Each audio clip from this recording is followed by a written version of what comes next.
Tell him what kind of a team he has.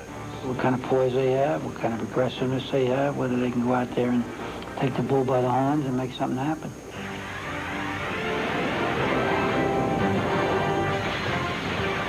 This is the third consecutive year these two teams have come to the Big Ten Conference opener undefeated and ranked in college football's top 10. The weather today, light rain off and on throughout the day. It's 51 degrees as number 7 Penn State challenges number 1 Ohio State. Hello again, everybody. I'm Keith Jackson, and welcome to the Horseshoe. This is one of those college football games that could drown you in hype if you let it. There is so much to it and so much to its aftermath. But surely the winner of this game will have taken a large step down that yellow brick road on the way to that magical thing that happens January 4 in Arizona, the national championship game. This is also the Big Ten opener for these two teams, and that magnifies the value of a win and the cost of a loss. Number 1, Ohio State against number 7, Penn State. We'll have more for you in a moment. Right now, let's go to our New York studio and join John Saunders and Todd Blackledge. All right, Keith, as the Burger King pregame report continues, important matchup for the Buckeyes, not just because of the big...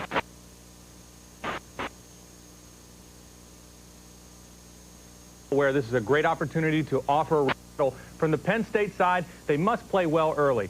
Since joining the Big Ten, 2 trips into Columbus, they've gotten blown out of the Horseshoe in the first half, being outscored 41-6. Must play well early because this Ohio State team, the best they faced. All right, that's game number 1 of our doubleheader at 3:30 Eastern time. We have regional coverage. Some of you will see Michigan against Iowa. 2 losses, but still a shot at the Big Ten title. Washington against UCLA. UCLA has won 12 consecutive games. It's Washington State and UCLA. Clemson against North Carolina. The Tar Heels are 0-3 for the first time since '88. Some will see Colorado go into Norman, where they've won 4 straight against Oklahoma. Also coming up at halftime, my interview with Andy Katzenmoyer, who answers his skeptics. There's other skeptics out there that say I've been playing, but I'm not the same person I have been the past, couple years. But I'm playing, I think, better than I ever have.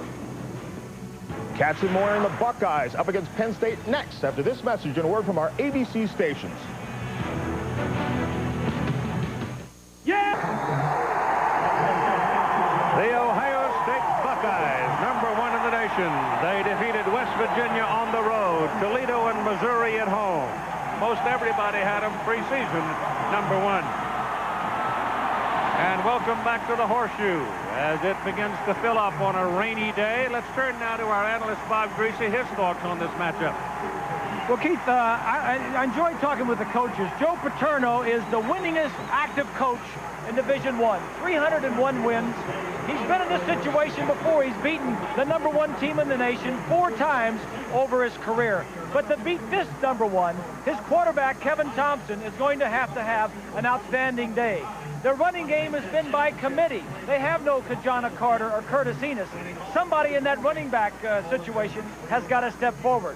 Going against one of maybe the best defense in the nation, led by All-American Andy Katzenmoyer and Antoine Winfield. I like this defense. They're aggressive, they're attacking, and they should be the number 1 team. All right, let's go to the field now to our colleague, Lynn Swan. Well, Keith, it's just wet and cold enough where you can barely start to see your breath and your hands are a little stiff. And it's the hands of David Boston and Dean Miller that are most important. Last year, they were brilliant against Penn State. They were unstoppable. So what does Penn State have to do today to contain these two? Well, it's going to have to be the team game that gives them success because they can't play off Miller and Boston. They can't press them without giving up the big play. The defensive line has to rush and put pressure on the quarterback if they are going to stop the passing game. Keith? The coach is Joe Paterno, 33 years at Penn State, 301 wins. John Cooper, 11 seasons, Ohio State, for 89 wins.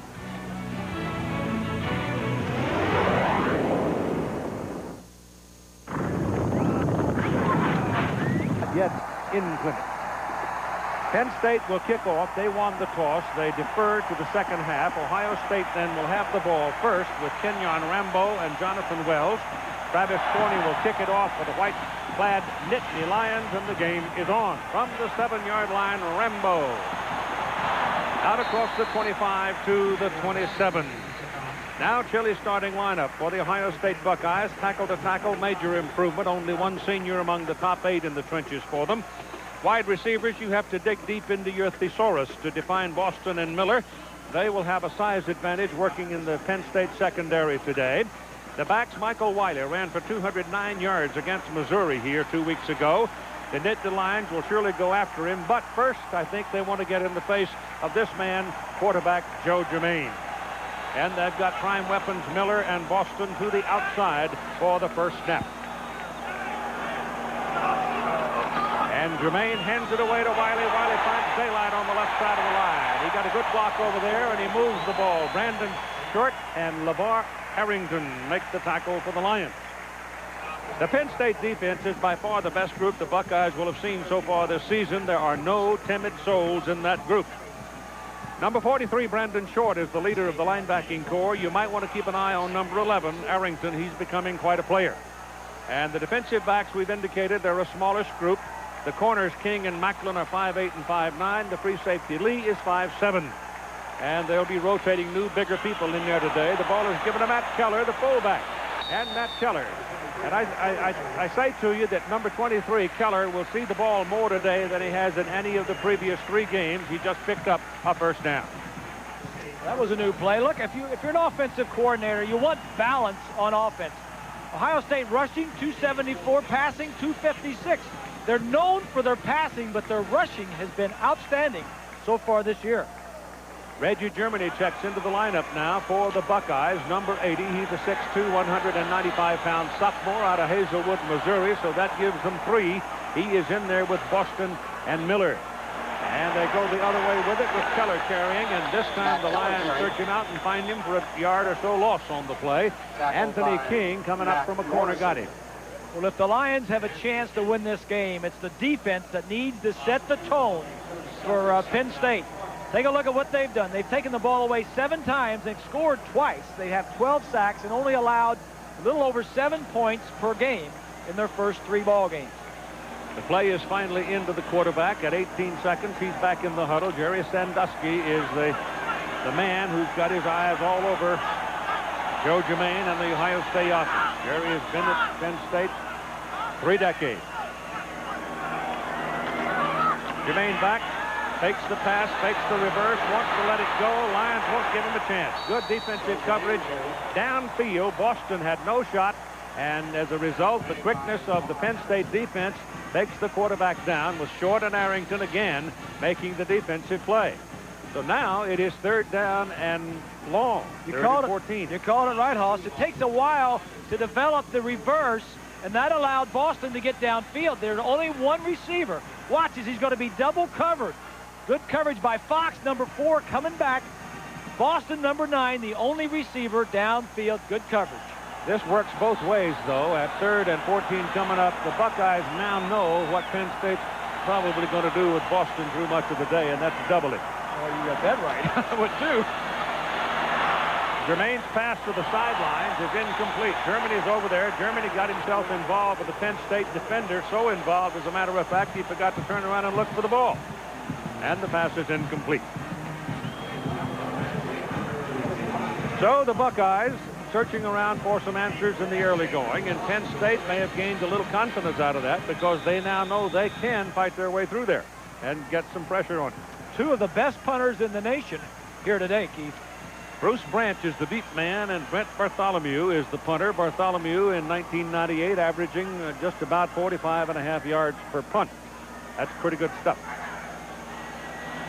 Branch is one of those young burners waiting for the ball. There's a little bit of heat on him. He gets it out of there, and Branch has a little bit of room. Now he runs out of time, but shakes 1 tackle. He broke that 1 tackle that would have taken him down in his tracks and was able to come back about 6 yards on the return. So it's a 42-yard punt, and they'll give him 5 yards on the return. And Chili's starting lineup now for Penn State. On the left side of the line, Wedderburn and McKenzie are 2 houses. They're big. The rest of them up front are also over 300 pounds, except for Fagan. Joe Nastasi's a steady guy. Corey Jones has been sharing that wideout position with Chaffee Fields. The backs, Nittany Lions, do not have that big old thumping tailback right now. Cordell Mitchell, however, is a slashing runner and has done quite well. And Mitchell has the ball, and he's dropped for a loss. by number 32, Niall Diggs, the sophomore linebacker, who shut the gap and got it. The Ohio State defense, 3 down linemen of sophomores, as a true freshman at tackle starting today, number 79, Ryan Pickett. He's replacing Clinton Wayne, who has a sore leg. In the linebacking core, behind that front four, there's speed and aggressiveness. And Katzenmoor, of course, is the better known. I'm still waiting to see a better secondary than this one.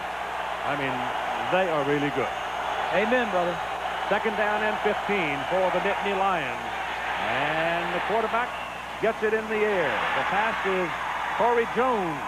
And so Kevin Thompson comes out and hooks up on his first attempt of the day to Corey Jones. Big throw in there, big throw and catch there, partner.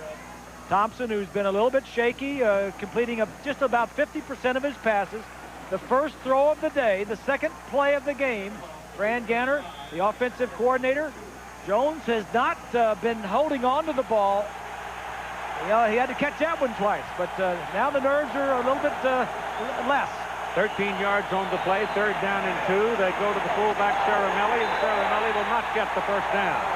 He was denied it by number 13, Damon Moore, the guy that Joe Paterno has been talking about all week, along with Niall Diggs.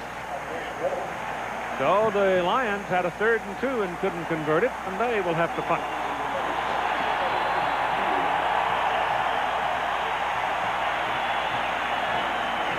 Pat Pigeon, who's having a very good year, as you can see, 19 punts. He's averaged 46.5 yards per kick. That's 2nd in the Big Ten. Kenyon Rambo, number 4, is the deep man for Ohio State. He's one of those California speedsters. No pressure. The kick is away. It's a good kick. Rambo with room. Got by the first one, but the second one hit him right on the number. He sure did. Number 52, Maurice Daniels, who is an inside linebacker. Long ago, an inventor came from Penn State. He was a young man who came up with a big interception in the ball game at Pittsburgh. A game in which the Lions emerged marked, but they won 20-13. So now Jermaine looks him over and sets him up with Wiley deep and drops back to throw on 1st down to the sidelines to Boston. The pass is incomplete, off his hands, out of bounds. David Mackler reached in and helped him lose it. You look at Joe Germain, who is really has played very well. 64% of his passes he's completing. He's averaging 220 yards a game. He has not thrown an interception in the last 78 throws, 5 touchdowns. And for his career, he's thrown 36 touchdowns and only 13 interceptions. And what they're doing, Keith, early on, they're doubling the 2 wide receivers, Boston and Miller. That means the tight end down the middle may be open. Wide open. There's an acre of open ground out there. Jermaine wants to go big with it. He goes down to Miller. Miller is in a struggling match, and that pass interference. He gets the call on Anthony King. King had him locked up about 20 yards up the field, but finally they threw the flag on it. And it'll be a 1st down for Ohio State and the 15-yard penalty. Well, they're not, you know, this is a big play offense, and they're not holding back. They're going deep immediately. That's where the ball comes off. Not a lot there. Well, he had him. He did have his hands on him a little bit, but it's. There wasn't a lot of pushing and shoving, but his hands, the defensive man's hands, were on the jersey. The referee is Dick Honig. The umpire is Percy Munn, Jim Mellendore, the head linesman, John Couris, line judge, Jim Folsom, the field judge, Mike Sheehan, side judge, and Henry Zaborniak is the back judge. And it's 1st down Buckeyes. The ball is up on their 43-yard line. Wiley, who was a receiver as a freshman, goes outside, and he's tripped up over there by Anthony King. King read the play very well and was able to make the tackle. They'd love to get Wiley out there all day in a one-on-one, though. You got that right. He's explosive, as you mentioned. He played some wide receiver, now back to running back, and he is exciting. That's all they need is a guy like Wiley in the backfield that can break it at any minute with those 2 big play guys on the outside. Matt Keller comes back in with his lunch bucket along with D. Miller. With his what? Lunch bucket. I like that. You've got double wide to the bottom now. That's Michael Wiley, who's flanked out there again. So this is a new wrinkle the Buckeyes have not shown so far this season. Here comes the blitz. And it's Keller with the ball, trying to sweep it. And it's Macklin who buggers up the play and made the first contact on him. Brandon Short and Ascari Adams were also over in the territory and hand-fighting the blockers until Macklin came over to make the first hit. Well, Keith, one of the key situations and critical situations throughout the ballgame will be third down. Both teams will want to stay out of third and long, and by third and long, we discussed it should be anything over 7 yards and longer. To stay out of third and long, you win on first and second down. Penn State, they've been holding people to about 23% success on third down, but Ohio State has been a 51% successful team on third down coming into today's ballgame. Three wideouts are in the shotgun, and Jermaine back on third down, lets it go into the middle. The pass is caught by Miller. The ball was thrown behind D, but he has the athletic ability to go back and get it. And so he bails out, Joe, on that one and picks up a first down. You called it right, partner. That was thrown behind him. Single coverage on the outside. Miller, he doesn't get a jam on him. Miller doesn't get jammed. He gets off the line of scrimmage freely. Anthony King didn't lay a hand on him, and Ascari Adams there to make the play. At 8.5 minutes to go in the first quarter, no score. The Buckeyes now get to the opponent's side of the field. They're the first one to do that. First down, Ohio State at the Penn State 43. Rain remains steady. Jermaine drops the ball, has to cover it. Number 5, Brad Scioli, coming around, looped past the blocker and reached out, hit the ball, and it fell out. Brad Scioli is number 5. He's a defensive end, and that may be an odd thing you say. Scioli was a quarterback in high school, and when he came to Penn State, he was still a quarterback, so he got to number 5, and he grew out of the position, went to tight end, played some defensive end, but he kept the number. That's the biggest number 5 you'll see playing tight end. He's 267 pounds. Pettigrew checks in now as the dime defense is on the field. Tackle comes out, Jones, and it is second down and 17. Thrown to the sidelines. There's a man over there. It's Michael Wiley out of the backfield. And a penalty flag is thrown. And the Buckeyes may lose that play. That time there was nobody over there. King got tangled up with some of his own people and couldn't get to the spot. Wiley was free. Would have had a first down, but they were holding. Here's Wiley. He's just going to come out here, and the man is supposed to cover him is here, but the wide receiver is going to come in and block on the free safety right there, and that's where the holding is. Well-designed play, just don't hold. You get Wiley outside there, Keith, and one-on-one outside there with a lot of room, that's dangerous. Reggie Germany was trying to keep Adams out of the play. Swanee?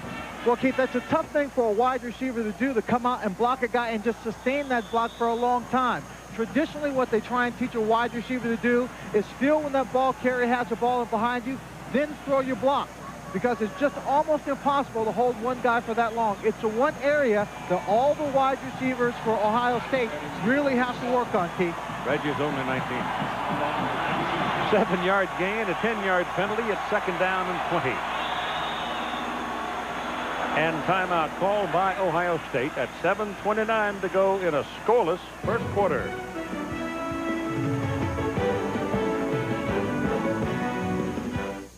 We will never. Of college football brought to you by the new Silverado, the truck from Chevrolet. The most dependable, longest lasting trucks. State Farm Insurance, like a good neighbor, State Farm is there. Canon Laser Color, its only competition is reality. And Nicoderm CQ, the power to calm, the power to comfort, the power to help you quit. It's a tradition here at Ohio State. Before the Big Ten conference opener, the players go out and practice the band. If they can play an instrument, they give them one. Andy Katzenmoore out there with a trumpet. Antoine Winfield hanging on the snare drums, and everybody having a hoop. It's a good thing. Had a good time. Second down and 20 now. As we go back to a field that's still firm, but getting wetter. And it's Boston, the man in motion. Jermaine back, pressure coming, dumps it off. Ball goes to Wiley. Wiley trying to get outside. Can't do it. D. Miller could not put the block on the Penn State defender David Macklin. Ascari Adams also over there. And so far, the Lions are holding up very well defensively. What Mike Jacobs, the offensive coordinator, is doing for Ohio State, he has seen what Jerry Sandusky's doing defensively, and he's doubling the outside, trying to take away the two receivers. He's trying to get the ball to Wiley on a wide swing or a little quick screen pass out there in the open. And so far, the defense has done a nice job of preventing it. Sooner or later, you got to hunker down and run north and south, though. Yeah, that's right. 3rd down and 19. Short trying to pop through, can't do it. Jermaine steps away from the pressure. Now he needs a little help. He's got the 1st down. That's the wild card right there. Joe Jermaine. Good coverage downfield. Good pressure in the backfield. Nobody's covering the quarterback, and he takes off running. Watch the blitz. Short is 43. Morrison is 31. Arrington, all 3 linebackers are blitzing. The defensive backs downfield covering. Nobody's left to run the quarterback down. That'll drive you nuts. If you're a defensive coordinator or a head coach, that'll drive you nuts. You got everything except the quarterback. Good play by Jermaine. 22-yard run on the play. 1st down for the Buckeyes at the Penn State 30-yard line.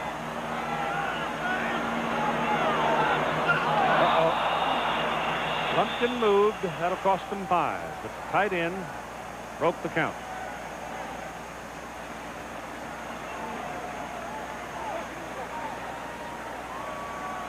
Prior to the snap, false start on the offense, 5 yards, still 1st down. 6.5 minutes to go in the 1st quarter. Right at you, the red shirt on the right side. That's just lack of concentration there.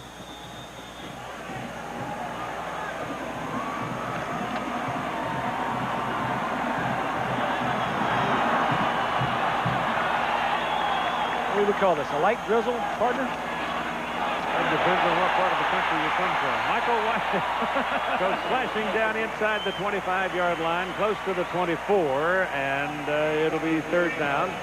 It's Matt Keller, the fullback, helping him get through the hole. Wiley leads the nation in average per carry at 9.3 yards, averaging 166 yards per game. Been one of the real pleasant surprises for the Buckeyes this year. You can see the rain coming down there. I guess it's more than a drizzle. More than if you're not in it, it's just a drizzle. You're 2nd down and 5. You're sitting in front of the fire. Yeah. Down to the 21-yard line on that carry. So they'll be looking at 3rd and 1, and it's Michael Wiley again.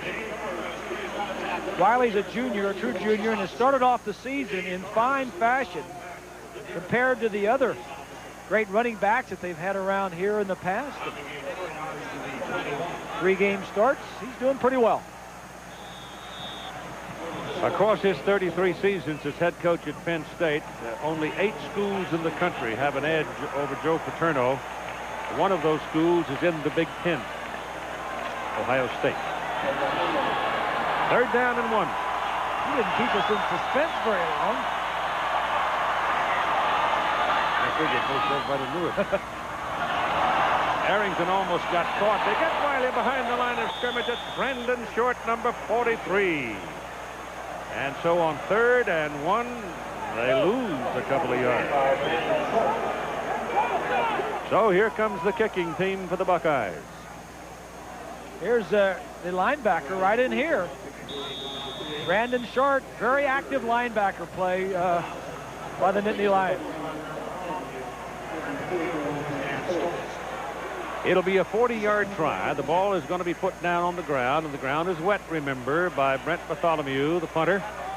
And Dan Stoltz out of Orville, Ohio, will try the 40-yarder, trying to give the Buckeyes the lead here in the 1st quarter. On its way. He missed it. So Stoltz, who has not had a sterling start, and the ball drifts off to the left side, and the snap from Kevin Hauser seemed a bit high, and they didn't quite get it down. So they miss it.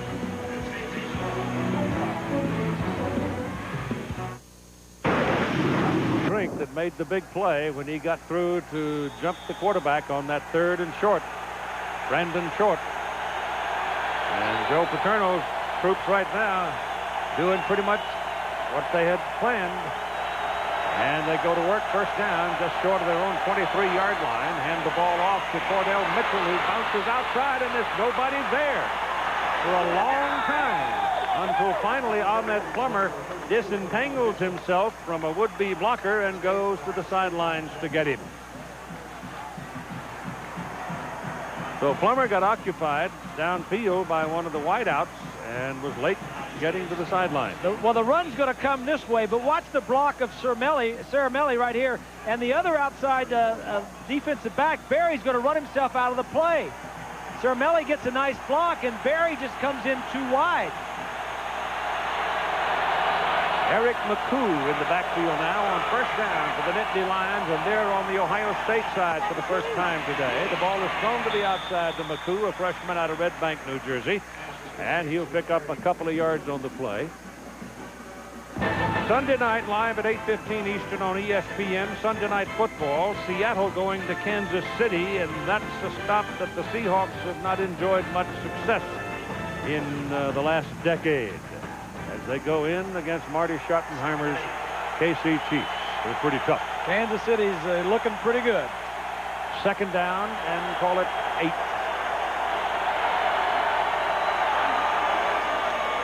Thompson back. Little play action to free it up. The ball tips in the air. Caught by Shafi Fields. Fields catching a ricochet from Plummer. So they're picking on Plummer and doing all right with it right now. Plummer was all over him on the coverage. In fact, he read the route, the stop route. He cut in front of him. Plummer just couldn't get up high enough to pick it off. And Shafi just stays with the football and makes the play, where the wide receivers have been troubling catching the ball the last couple of weeks. They've done a nice job with second catches here today. That kind of a play that got him loose on that 60-yard touchdown run against Pittsburgh. Here they come. And now there's contact. There's this movement all around, and everybody's pointing their fingers. So let Dick Koenig work it out.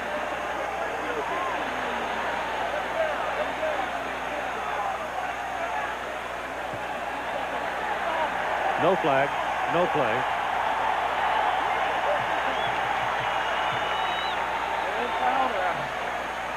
He's called it second down.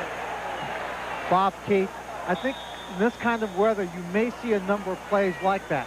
It's just cold enough where a defensive back like Plummer, who probably would have caught that on a warm day, it just hits hard hands, Keith. Yeah, ball gets flicked. Second down and 12 for Penn State. That's a pretty good play right there. McCoo just is buried under his own blockers as Pickett and Brown just blew up the middle of the line. One of those old bull rushes like you see oftentimes in a town down south called Tallahassee. That's true. Well, this defense for Ohio State's pretty good, Keith. Only 238 yards a game, 10 points. But they've, look at the bottom. The opponents have only scored on 4 of the 42 possessions against this Buckeye defense this year. There's another true freshman in that defensive line for Ohio State now, number 98, Mike Collins, with his third down and 17 for the Lions. Cordell Mitchell is back in the backfield. Kevin Thompson's pass his way to the sidelines, and how do you do, Mr. Jones? My name is Plummer. Yep. You picked on me twice. I'm tired of it. Well, it was third and real long, and they threw a little hitch play out there. It's a safe call. Penn State doesn't want to do anything to back them up. Now they're going to say, well, let's just see if we can get 3 points on the board here. Very conservative call, but that's what you're doing here on the road with an inexperienced quarterback. And they lost their chance for 3 points. Well, they did, didn't they? With that loss, yep. So in to punt is Pigeon, and he'll try to pooch it and kill it deep. The old knuckleball is what you need right here. Just kick it high off the instep, let it wobble around, let it wobble around. That's a pretty good kick. Tail dragger, though. If they don't cover it, it'll go to the end zone. Look out. And they get it down at the 1-yard line, but there's a flag waiting back up the line of scrimmage. So sounding like a special teams coach there, Coach. I've been yelled at a few times in my life. Oh, that's a tough penalty. It's illegal substitution. And they're going to have to punt it over. They had the ball down on the 1 yard line. Yeah. It's an infraction. Player did not get inside the 9 yard mark. The offense, 5 yards, 4th down. 4th game of the season. That'll make that man cranky. Anthony King, the cornerback that was in on the punt coverage, didn't get inside the number before the ball was snapped. Pigeon punting. Rambo is deep now. Now Patrick can reel out the leg and wham it.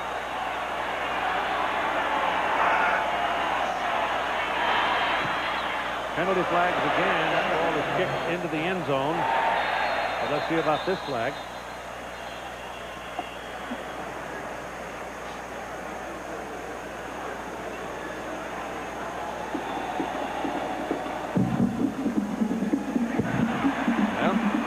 Again, back it up 5 more. No, I think I'd decline this if I were Ohio State. Just take it on the 20 and go about our business. Yeah. So they go from the 1 yard line out to the 20 yard line. Coop says I'll take that. Let's go from here. And market just went up. 39 seconds remaining in the first quarter.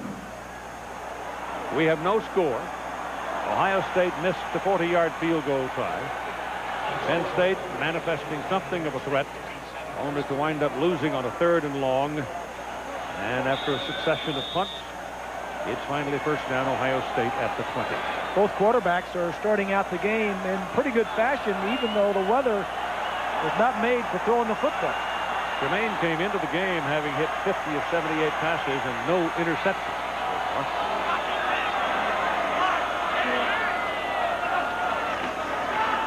Comes Wiley. Pretty good coverage. Coming across the field on the dead run is Derek Fox out of Canton, Ohio, to make the primary hit on that play. Fox, who had 4 uncles play at Ohio State. Yeah, that's for sure. He's from Canton, like you said, and his 4 uncles went to Ohio State, and he says, no, I ain't going there. I'm going across the state line over to Pennsylvania, to Penn State. You know, his Tim Fox was one of his uncles. I played against him. He was an All-American here at Ohio State, and he was a pretty good player at the New England Patriots. So we have no score in the first quarter, and we'll return after this message and the word from our ABC station.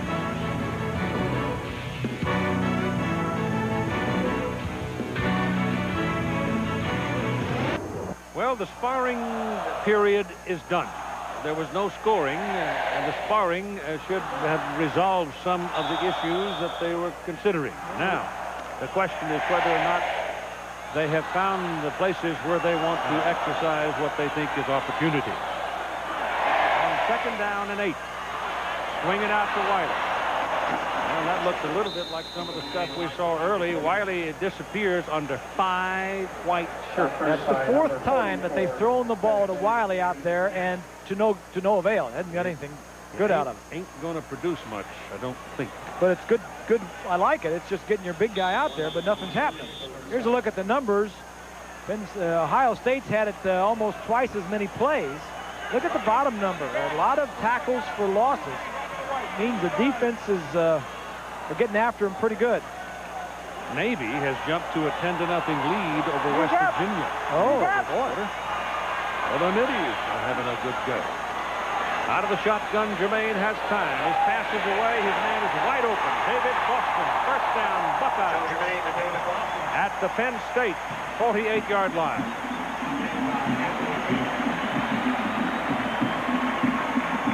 The wide receivers are as a pair, the best pair of wide receivers in the nation. Just run straight down the field. It's double coverage. King had him short, and Lee, 24, had him deep. It's a nice read by the quarterback and the receiver to hang in the open area along the sideline. On the 48, first down, Bucks.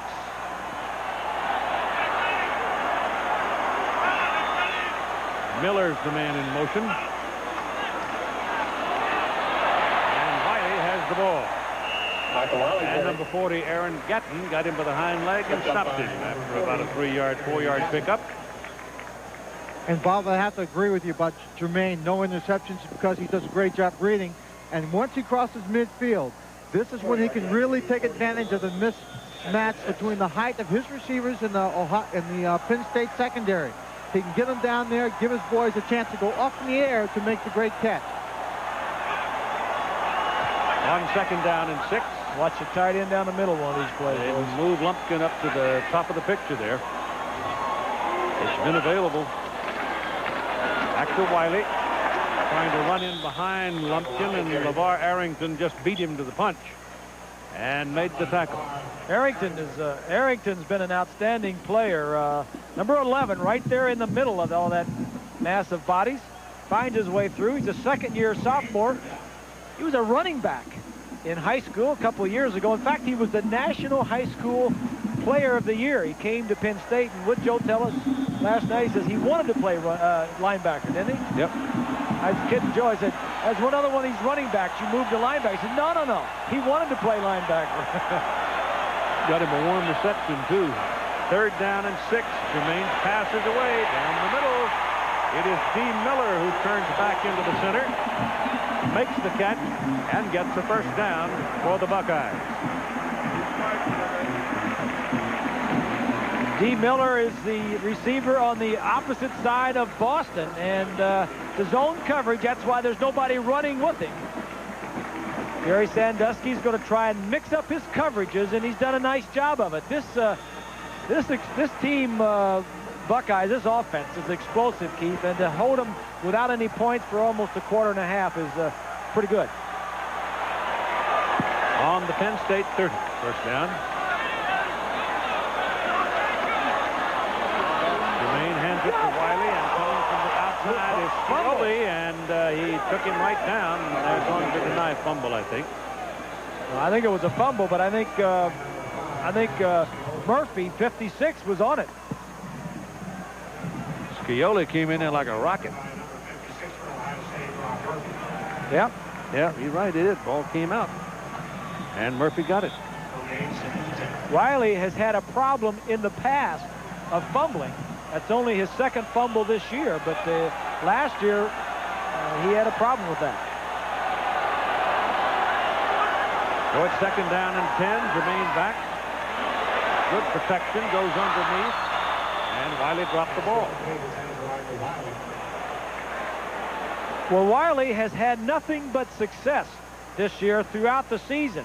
But today, it's been tough for him because the swing passes they're throwing to him and the running game that he's been used to having huge holes throughout the first 3 games of the season haven't been there. He just drops that one. Yeah, I'm waiting to see when Joe Montgomery shows up and they just start banging. That's part of the power game. 3rd down and 10. Wiley's got going. They got him in behind the line of scrimmage. Oh, boy. Scioli again. They got him. Scioli say hello there. Number 57, Imani Bell, arrived early. He didn't get him, but he messed it up. Big old 57 there is a mere 294 pounds. So let's see now if this would be big time field goal distance, and they're going to try to put it down on the 40. Yeah, the one area of this Ohio State team that has not been clicking is what you're seeing right here, the field goal kicker. So it's 50 yards. The wind's not going to help him, and it continues the light rain. Oh, that's a high snap, and they block it.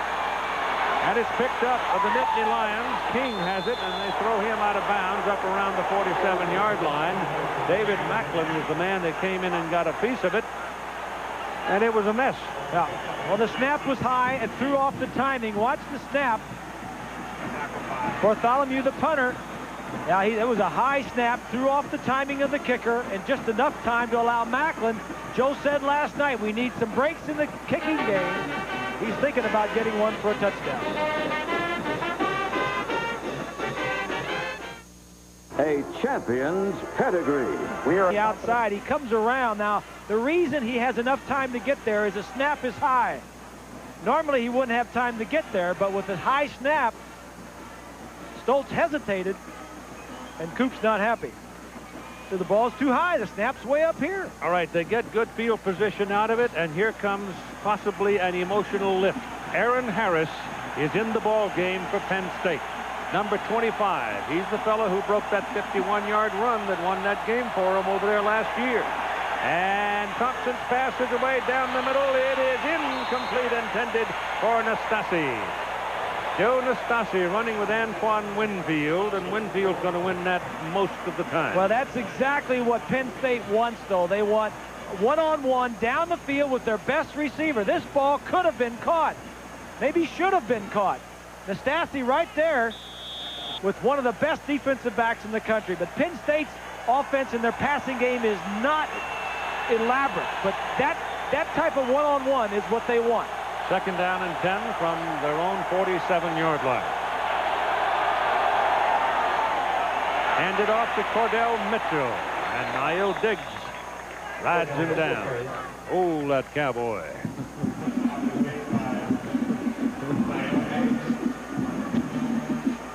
That was the first incompletion of Thompson.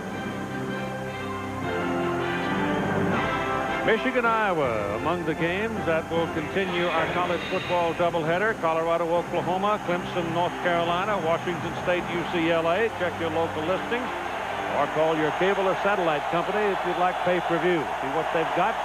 Back goes Thompson to throw. The pass is caught this time right on the money by Joe Nastasi. He got away over there, and Thompson put it right on the number.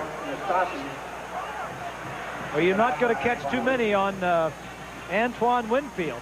But Joe says we're going to take our shots. Thompson now 5 of 6 throwing the football on a wet day. Good protection and a nice throw. Winfield off of him, takes the bite to the inside. That's a good move by Joe. He's very steady. He's their possession receiver. He's the senior. First down for Penn State. First real threat of the ball game. And it's Mitchell. Cordell Mitchell hit by Andy Katzenmoyer after about a yard pickup. We've got 9:25 to go in the first half of play. No score in the ball game. And Penn State, with a very steady field goal kicking unit, is creeping on down the field. Even if they can't get it in the end zone, they're going to have a shot, I think, at taking the lead. It's McCoo now, the tailback, with Aaron Harris at fullback. Harris is yet to carry it. Thompson's pass is thrown poorly. Now, he had McCoo there, and he had about 10 yards of open space. You're exactly right. And Thompson, you could see Kevin, when he threw the ball and it was incomplete, he knew that he had his man open, and he had the man was the right guy they want to get the ball to, because McCoo has some speed. Falling away. Rudzinski was coming after him, and he perhaps distracted him. I think you're exactly right. It would distract me too. When those linebackers come free, they distract you. They're down in 9. Thompson's pass quickly to the sideline, caught by Corey Jones, and Jones is taken down just about the line of scrimmage. And so now we're going to get a chance to find out about Travis Forney's leg in this kind of weather, under these kind of circumstances.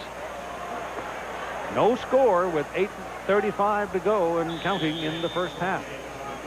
Joe was talking to him about that little throw out to McCoo. He said, plant your feet, set up. And Thompson was saying, hey, there was a linebacker coming, Hoss. The holder is Chad Krell. He's a quarterback. It's a 42-yard field goal try for the lead. And he got it. And a penalty flag. Hold it, hold it, hold it. There's a penalty flag. They had to huff and puff to get it over. Let's see if the flag is against Plummer for flying in and nailing the kicker. Into the kicker. Defense. Yeah. Decline it. Small penalty anyway. Running into is only 5 yards. Roughing is 15. So Penn State goes to the lead 3-0 on a 42-yard field goal.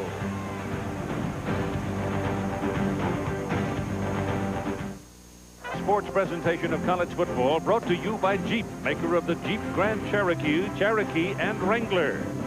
Coors Light, frost brewed to tap the clean taste of the Rockies. Marriott Hotels, Resorts, and Suites. We believe when you're comfortable, you can do anything. And Chili's, a proud sponsor of ABC's college football. It is 3-0. Penn State leading Ohio State. 8:08 to go in the first half of play. Ohio State, from where I'm sitting, doesn't seem to reflect intensity. I don't know if I'm right enough. I think the weather, Keith, is affecting Ohio State more than it is Penn State, because their game is more big plays and passing than Penn State is. They want running, defense, and special teams. The kick is to the 1-yard line for Jonathan Wells. Whoa. Bend him over backwards and take him down at about the 23-yard line by Ron Graham. Long ago, an inventor came up with the assembly line. Montgomery is a thumper, and he bangs in there for almost 10 yards on his first carry before Anthony King brings him down. So it may be time now, in the judgment of the offensive coordinator Mike Jacobs, and in particular John Cooper, to let's do a little paint swap. I think it's an excellent call on Cooper's part to get Montgomery in the ballgame. Change the tempo a little bit. They gave him a first down on the play, and they just wedge it to the left side, giving it to Matt Keller. And the mass of humanity will move about 2 yards. Little history on these two teams, Keith. Penn State whooped Ohio State last year in Happy Valley. And Ohio State couldn't run the football. They threw for like 400 yards, but they couldn't run. Now it comes back this year where Ohio State has really beaten Penn State the last 2 times they've been here. But Penn State has slowed them down today. Jermaine back. Case. Now he's got room. He's got to have the first down. The pursuit is from LeVar Arrington, who reached in there and punched the ball out of his arms, but it went out of bounds, and Ohio State. What a great play. Arrington, 2 weeks ago, Penn State was off last week, but 2 weeks ago, the last game they played against Pittsburgh, had 3 sacks, an interception for a touchdown. And this is just an outstanding play. Remember, he's the one we talked about being the running back in high school. Coming on the blitz. He's been held there. He said, to heck with the tackle. I want to make a turnover here. Even Joe Germain was laughing about it when he went back to the huddle. Yeah, he was. They got their first down on the play.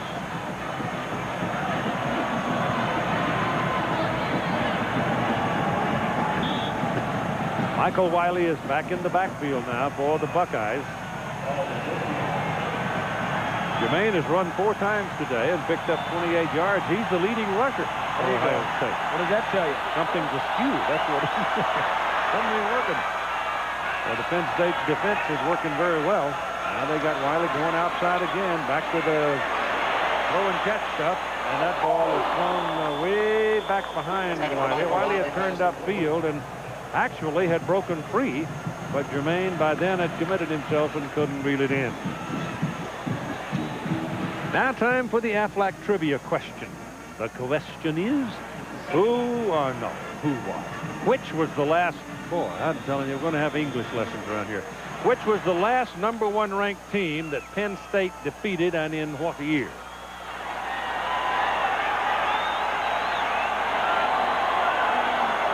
Joe Montgomery's back in the backfield. He's got the ball and in traffic. The Lions stack him up. Pick up of a yard or so. Down in the middle of the melee. Courtney Brown. Courtney Brown finally getting that cast off his hand. He must feel like he's free to go out there and roam around and really play now. Yeah. Very good player. Yeah. Just inside 6 minutes to go. Penn State leading 3-0. It is 3rd down and 9 now for Ohio State. Tight end.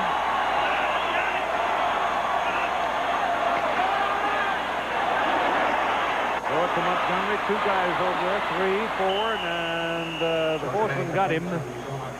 David Fleischauer. And that is short of the 1st down. And Ohio State's offense, which is struggling, will have to punt it away.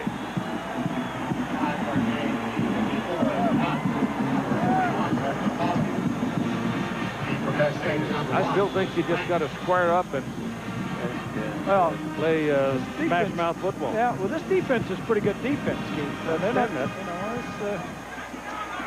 I do appreciate that. And the rain is helping the defense. Bartholomew back to punt. And Branch is waiting. The ball. That's not very good. Out of the way. But it takes an Ohio State roll and will roll inside to the 13-yard line. So it rolled about 15 yards on the wet field, but winds up only a 28-yard kick, but they're pinned pretty deep. Troops, and they've been outstanding so far. So I think so far in the ball game, Jerry's the winner, don't you? I do too. I'm sure he loves the rain that is coming down. The weather helps him, of course. And the visage of John Cooper tells you very clearly how he feels about the circumstance. Yep. Ohio State now. Let's see whether or not Fred Puckett says, "Lay your ears back, boys, and go get them." Two is the man in motion. Turn and hand the ball inside. That's Aaron Harris's first carry of the day. And he might have a yard out of it. Rudzinski among those getting there early, number 35. So Aaron Harris, wearing that big knee brace, he tore up the leg the week after he had that huge run in the Ohio State game over at Happy Valley, won by Penn State last year, 31-27. And he is, I think, probably the most gifted of their running backs. But Joe says he's not back to 100% yet. So he's working his way back, but he's nowhere near where he was. Clemson Wayne is in at defensive tackle now for Ohio State. Carrying 4 legs. It's in there. Thompson back, gets the pressure. Ball comes out of his hand, rolling around the end zone. Touchdown, Ohio State, Rudzinski.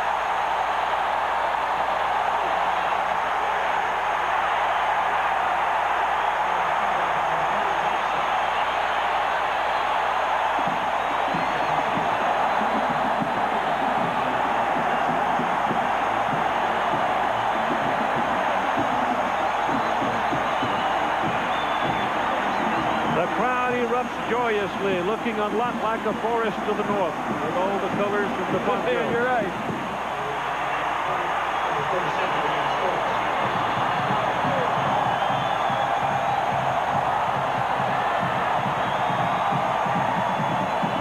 Extra point try now by Stoltz. Let's see if they can get this thing organized. Been a little tricky so far today for them. The field goal wise.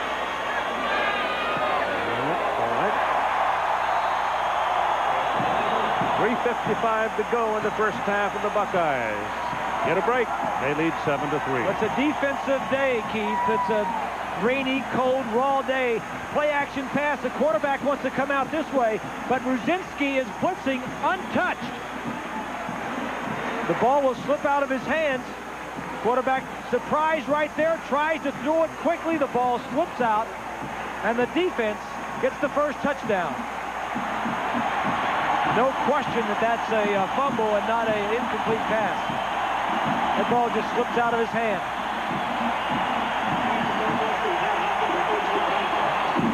So the senior in the linebacking core for the Buckeyes gets the big play. And the rain right now appears to have let up. But it is wet all over the place. Well, everything had been going just fine for Joe Pa until that point right there. Ball hangs up. And it's accepted back at the 10-yard line by Titus Pettigrew. Now the Buckeyes showing a little more spirit and vigor. Come down to get him short of the 20-yard line, and away we go to John Saunders. Keith, in time now for the Burger King update. Florida State against Maryland didn't take long. Chris Wenke back to pass, hooks up with Lavernius Coles, who gets bumped a couple of times and then just waltzes into the end zone. 38 yards, 7-0. And how about this score? Navy right now with a big lead on West Virginia in the second quarter. Keith. Wow. All right, the middies. They're just short of the 20-yard line, and it's first down. And now the crowd, for the first time today, starts to come alive. Being heard from. Cordell Mitchell is the beat man. Penalty flags all over the place just before the ball is snapped. There's another 17-3 score kicking around here somewhere. Georgia Tech beating Duke 17-3 in the first half of play.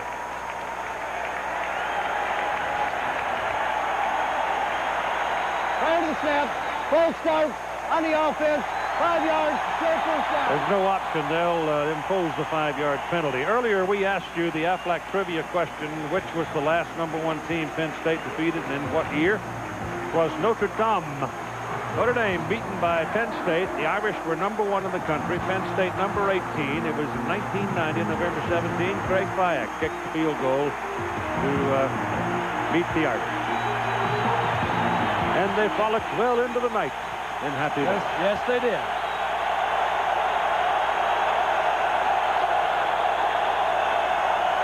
Handed to Mitchell.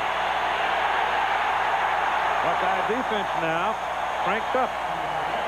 Rudzinski, who had the touchdown, getting that tackle.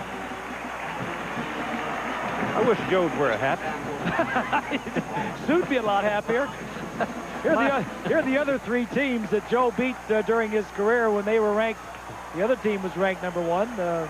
Marino was playing at Pittsburgh. Herschel Walker was at Georgia. And Vinny Testaverde and Jimmy Johnson at Miami. Second down and 15 for the Lions.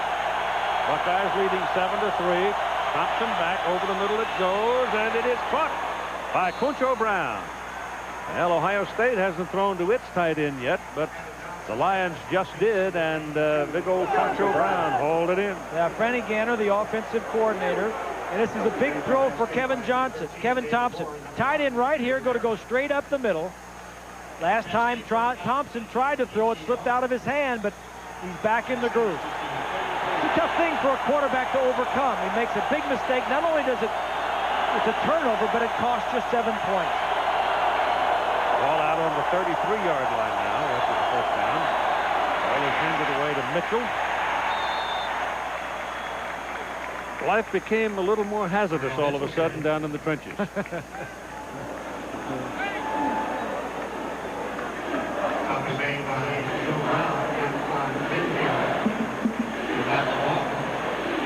Matt LeVar, number 48 out there. He's a junior from Maumee, Ohio, 6'3", 250. Not all that big for a guy hunkering down, but good player. Ex-linebacker, they move the defensive end. Second down and 8. Thompson back, lets it go, and it's slapped away, incomplete. Defending on the play is Antoine Winfield against Shawnee Field.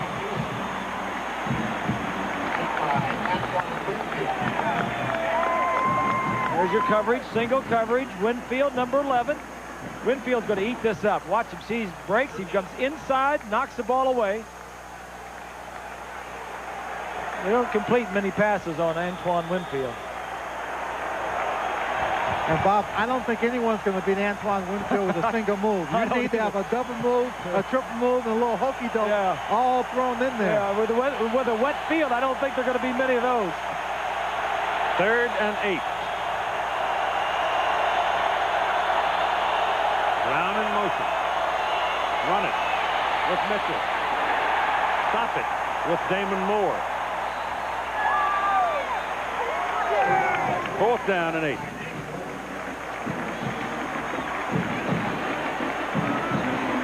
Well, they want to throw when they expect to run.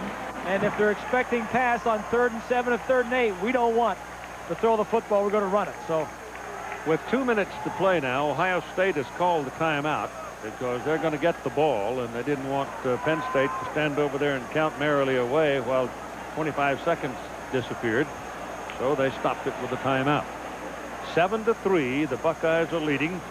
And suddenly, after that break for them in the end zone, Rudzinski covering the fumble, loose ball that slipped out of Thompson's hand, they have come out with a goodly bit more vigor. That's Kenyon Rambo, who is walking around trying to stay loose and wait for the punt.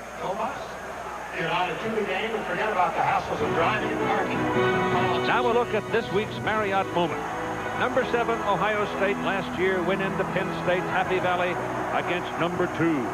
The Buckeyes got a great performance from Joe Germain, 378 yards passing. David Boston caught 14 passes, Dean Miller 8. But it was this man, Penn State's Aaron Harris, who broke a 51-yard run, lifting the Penn State Nittany Lions to victory.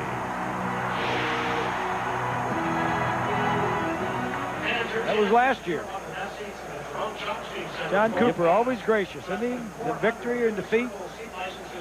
He's done a nice job here at Ohio State. Outstanding. He's done very good coach. Doesn't get a lot of, I don't think he gets enough appreciation and respect for what he's done here, Keith. I agree.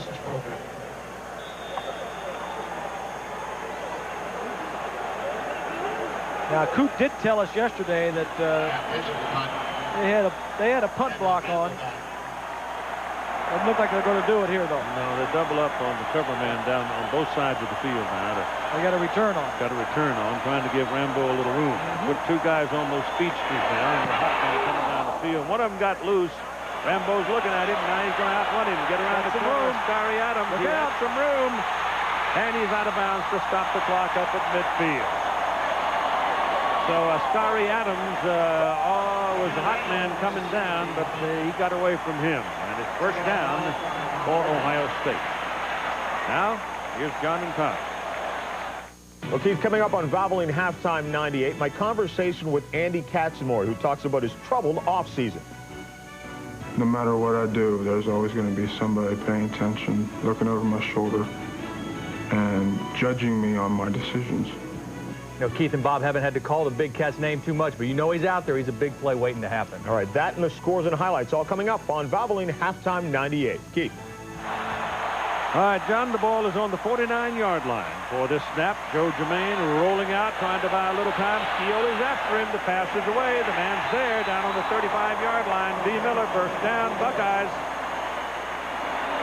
I like the call. Mike Jacobs, the offensive coordinator, so they know they're going to be rushing the passer, Germain, very hard. So get him out of the pocket. Get him outside on that dash pattern. And Bob, you notice that the wide receivers, Miller and David Boston, they're all trying to get that ball and pull it into their bodies and use their bodies to make the catch. It's just cold enough where I said before, your hands are a little hard, but if you get your body into it and you trap that ball, it's a safer catch and you protect the ball. Keith? More to it than that, Swanee. My body's got a funny quiver. Germain rolling out. There's a takedown. Now that's holding. I'll guarantee you, folks, that play won't count because back upfield, we had an old-fashioned takedown by big old Tyson Walter. He just grabbed him, picked him up, and thumped him. Right between the shoulder blades. Save that move for the county fair. I can get you $500 for that.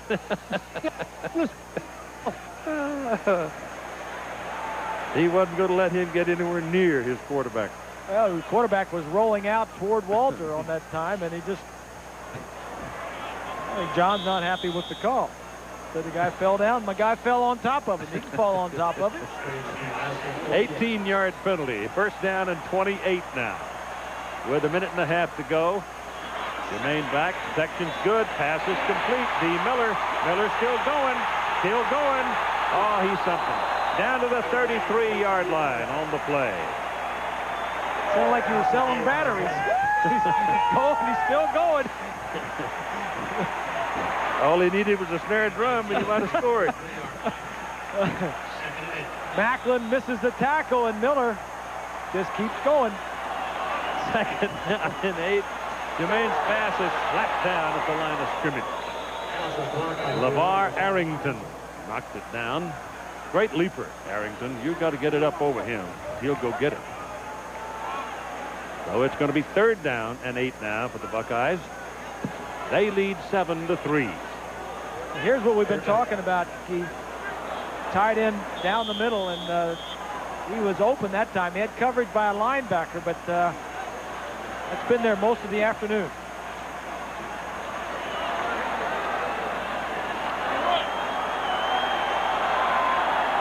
Germany and Rambo on the field.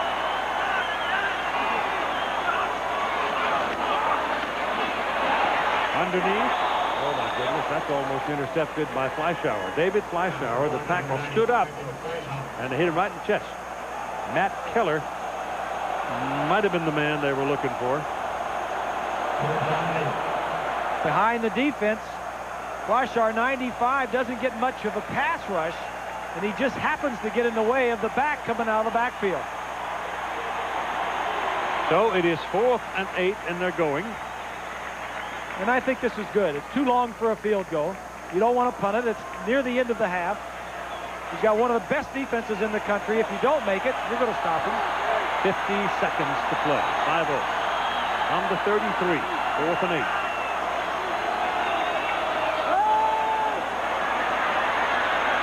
King.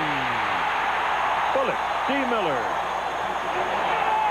I mean, Joe Germain just hummed it. That's called the old X. And there was double coverage, but it was a poor double coverage. Miller just came underneath both the defensive backs and made the play.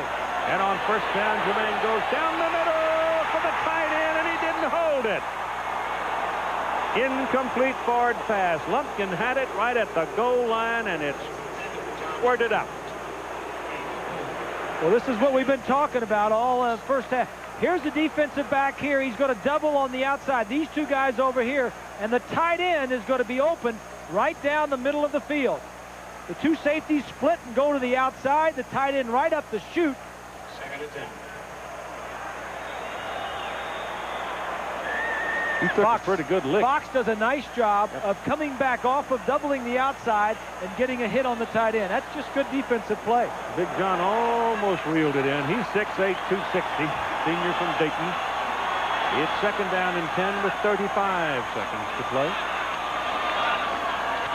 Handed off to Keller. And Keller, the fullback, lunges to the sidelines at the 20-yard line, stopping the clock at 28 seconds. Taken out of bounds by Anthony King. Keller did a nice job just getting out of bounds there.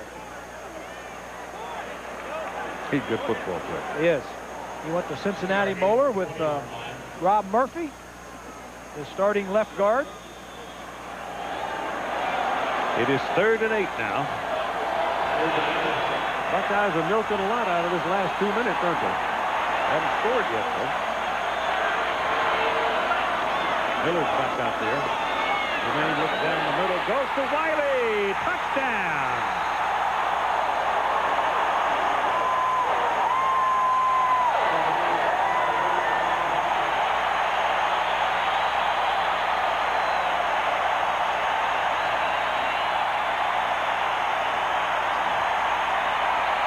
What a great call that was, Keith.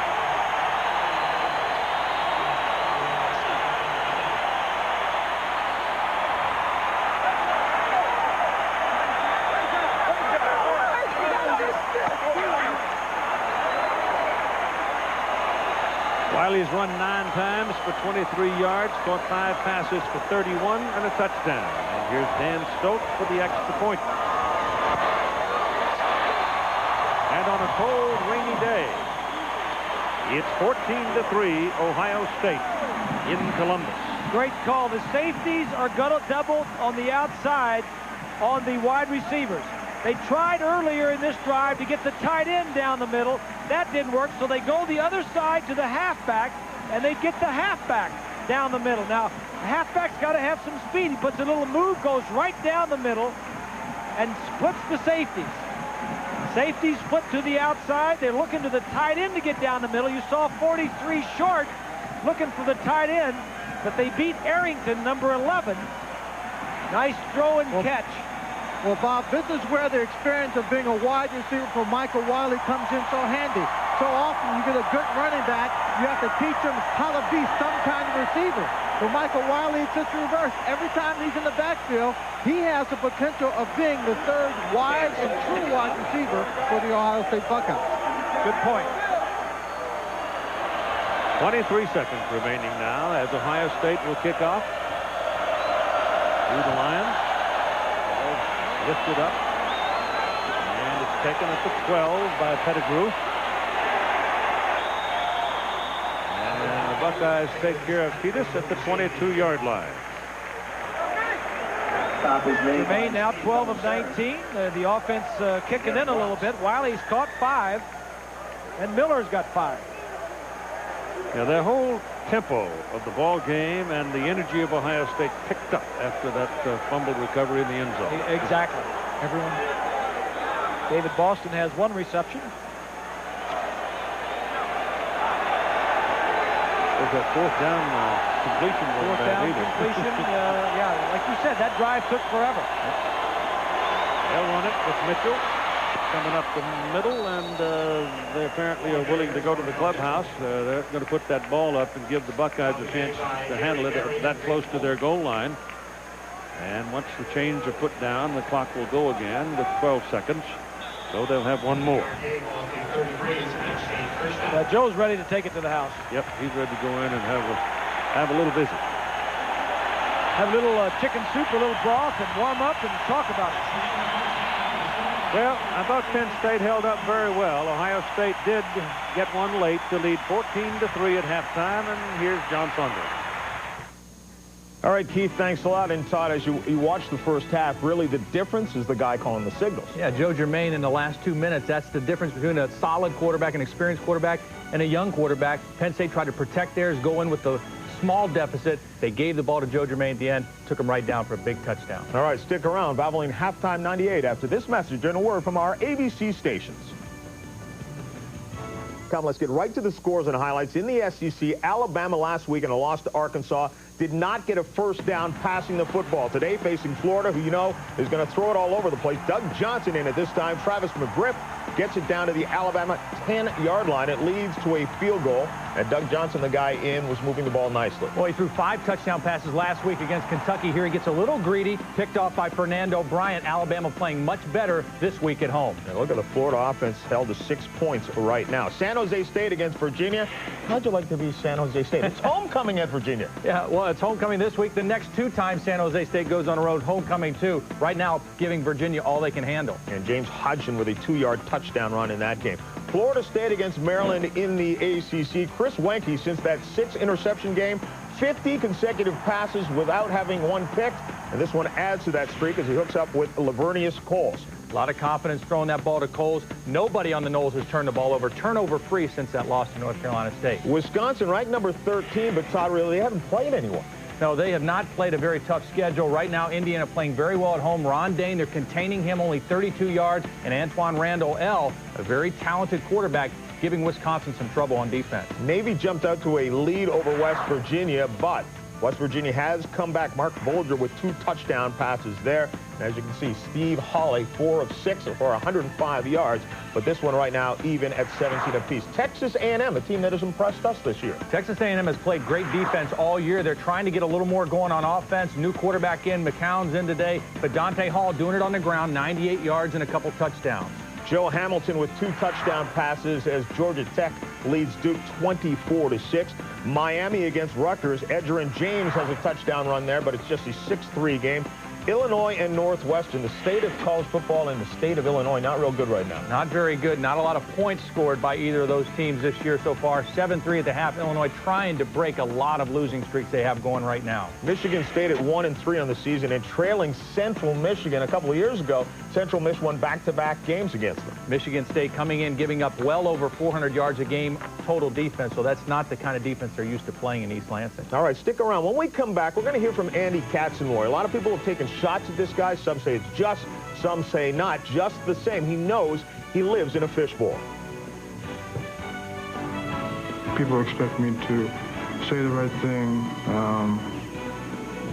do the right thing at all times, be the perfect role model, be the perfect person, and not be a human being, not make mistakes.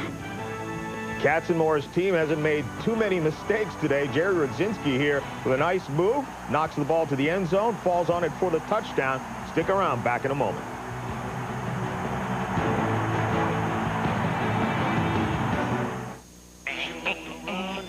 With a 14-3 lead, or rather 14-3 lead right now in this contest against Penn State. Now, you've heard all the talk about Andy Katzenmore, that he's not interested in school, that the only reason he went to Ohio State was to make it to the National Football League. Well, there's little question that that is the reason Andy Katzenmore is at Ohio State. He expects to go to the next level. But after meeting him earlier this week, I was pleasantly surprised to find out he is learning in the biggest classroom of all.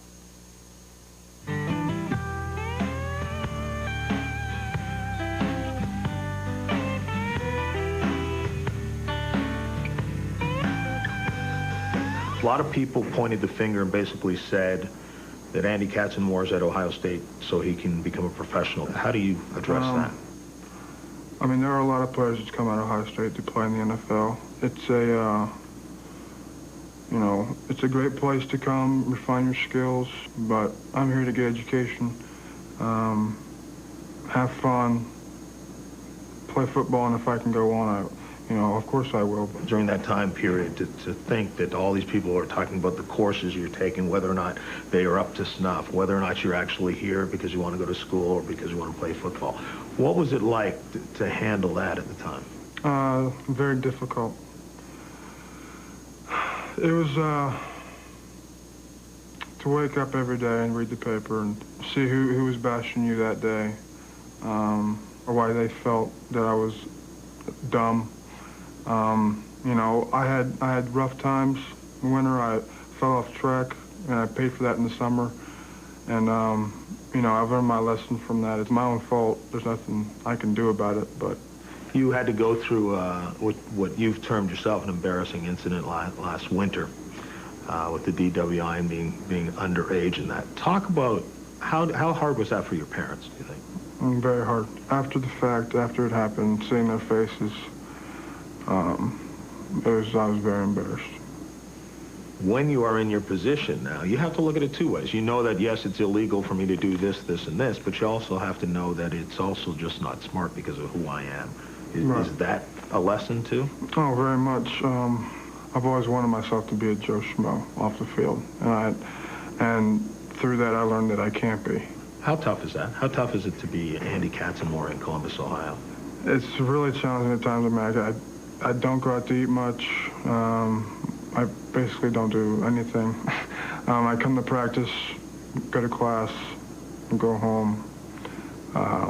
No matter what I do, there's always going to be somebody paying attention, looking over my shoulder, and judging me on my decisions. Do you think it's fair? Do you think it's fair? If I think it's fair, no. Is it life? Am I going to be judged? Yeah. Life's not fair.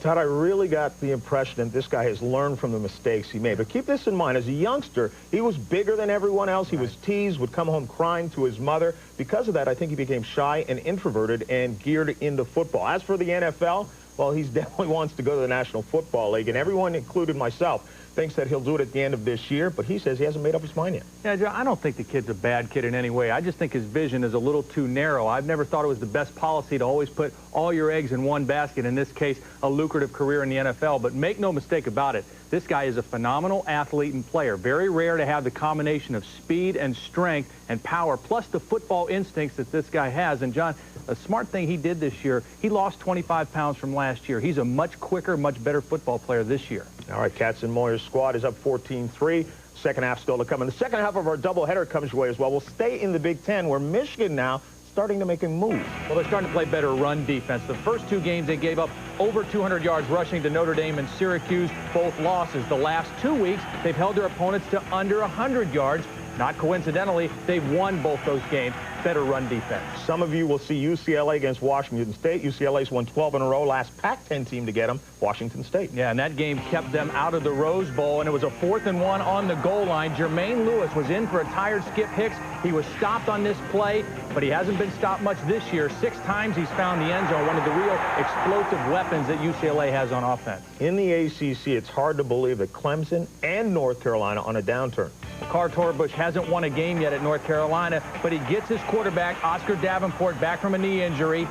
He's hoping that the leadership and the experience of Davenport will help his offense get off the snide and get win number 1. For Colorado, the season started, no one talking about them. Right now, they're 4-0. Rick Neuheisel had a real tough decision at the start of the season. He had to pick a quarterback. He settled on junior college transfer Mike Machete, and it's paid dividends.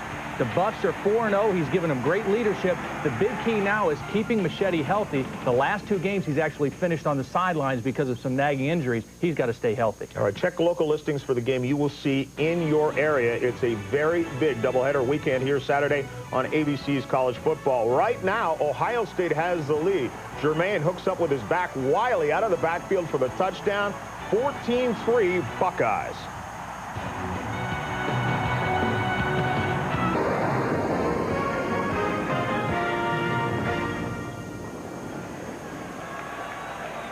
Raindrops all over the place as we go to the 3rd quarter. Ohio State leading Penn State 14-3. The Buckeyes will kick off to the Nittany Lions to start the 2nd half. The field continues to be quite firm and in pretty good shape, but it is wet. Eric McCoo, number 8, and Bruce Branch, number 1, are the deep people for Penn State. Schultz gets a good one. 2-3 yards into the end zone for Branch, who's coming out. Mistake down at the 14-yard line. Highlights from the first half. Well, there weren't too many. David Macklin blocks the field goal attempt by Stoltz. That sets up the first field goal by Forney. A 42-yarder put Penn State ahead. This mistake, Ruzinski sacks the quarterback and recovers for a touchdown. And then Jermaine to Wiley. A nice call, 14-3 at half. It's Cordell Mitchell in the backfield.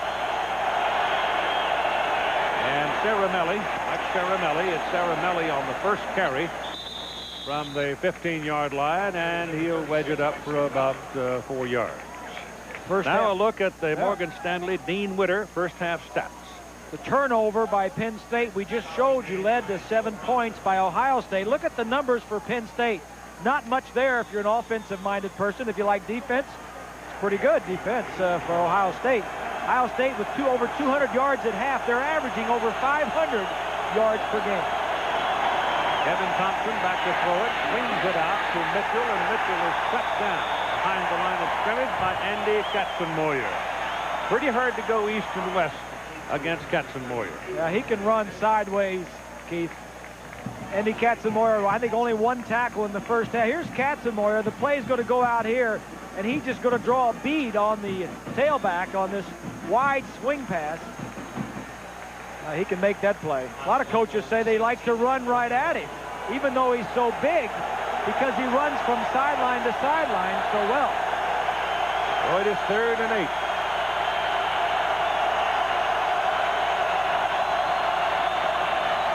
Moore creeping in. Damon Moore on a blitz coming in. Well, he didn't really blitz. He just sort of crept into things. And when Joe Nastasi came around on the would-be reverse, wham.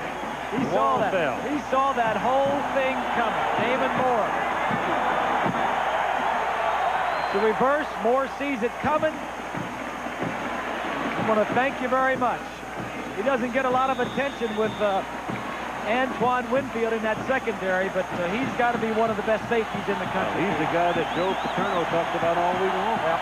4th and 17 now. The punt will have to come out of the end zone. Pat Pidgeon back there, and Kenyon Rembo waiting for Ohio State. Buckeyes ought to come out of here with pretty good. They block it! Ball's in the end zone. Touchdown, Ohio State. Percy King blocks the kick.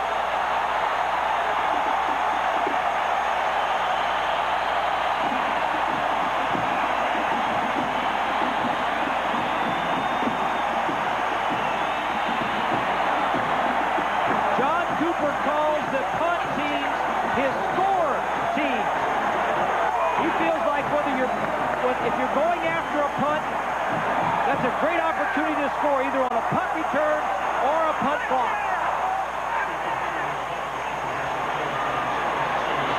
So an explosion to start the second half. Joe Cooper covered the ball after Percy King blocked it.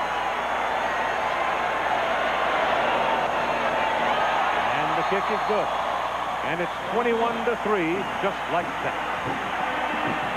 We asked John Cooper yesterday if he had anything going, and he said, yeah, from the outside.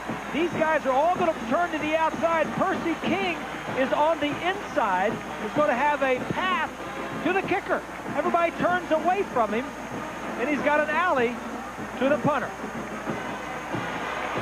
The score team. He almost caught that thing right in the breadbasket. He almost took it off his foot. Lonnie? Bob, Keith, Joe Paterno was talking about situations like this when he came out for the second half. He said, sure, the mistakes hurt us in the first half, but it was that turnover that suddenly got Ohio State and the fans back in the game and changed the emotion. He said, we've got to come back in the second half and execute, play better football, no mistakes, and not let the fans get up and back in this ball game. As you can clearly tell by the band playing and the fans here, they are back in this ball game. It'll be much tougher for the Penn State Nittany Lions. Bob, Keith? Kickoff. France and McCoo waiting. France circling, muffed it, picks it up at the 11-yard line and runs it out across the 22. Joe Cooper, who's pretty good on that special team, is a hot man. Having just scored the touchdown, made the tackle. Ohio State defense, Keith, is what they've done today. They fumbled, and a fumble recovery in the end zone.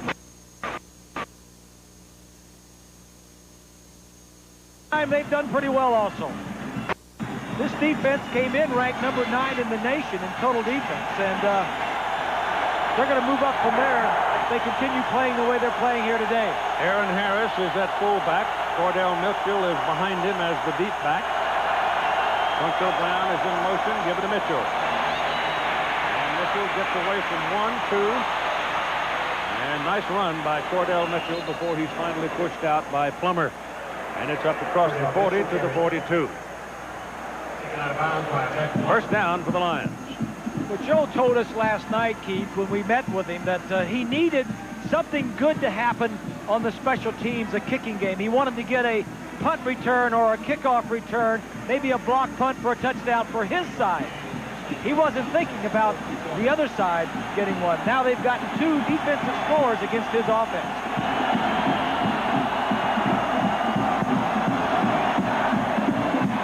They were the run up to the 45. Pick up of 3 yards. Diggs made the tackle. Tuesday night after Spin City, go behind the scenes on Sports Night. That's Tuesday at 9:30, 8:30 Central on ABC, the all-new Tuesday. You used to work in a studio giving sports and news way back when you started, didn't you?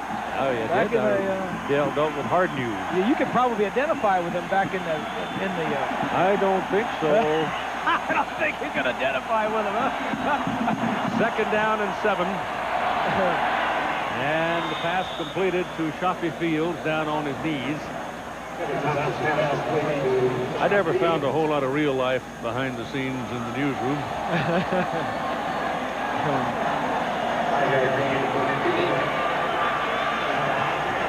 To look at the Penn State numbers on offense. Maybe it's hanky-panky they're looking for. A little hanky-panky going on. Well, there's hanky-panky everywhere these days. Seems like it. Third down and 2.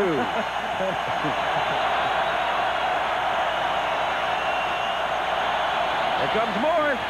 Passes away, and it is incomplete. Damon Moore messed that up.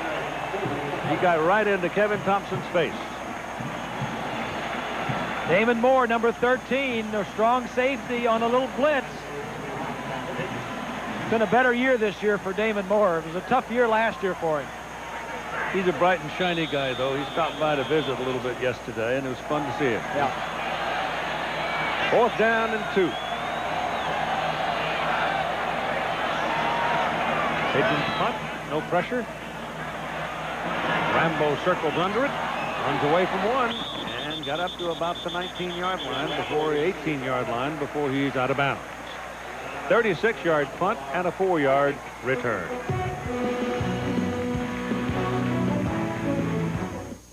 early in the third quarter of play, as Ohio State's defense has been the primary offense in putting points on the board. They send out Wiley as the deep back behind Keller. Jermaine, obviously a quarterback. Boston and Miller are the wideouts. And Murphy snapping the ball at center. And Penn State almost jumped, but they move back now on the shift to the tight end to the other side and give it inside to Michael Wiley. And there's nothing there. Here's 20. Receivers and the impact that they were going to have in this ball game. So far in this ball game, David Boston's only gotten 1 catch, and D. Miller's a little better with Bond.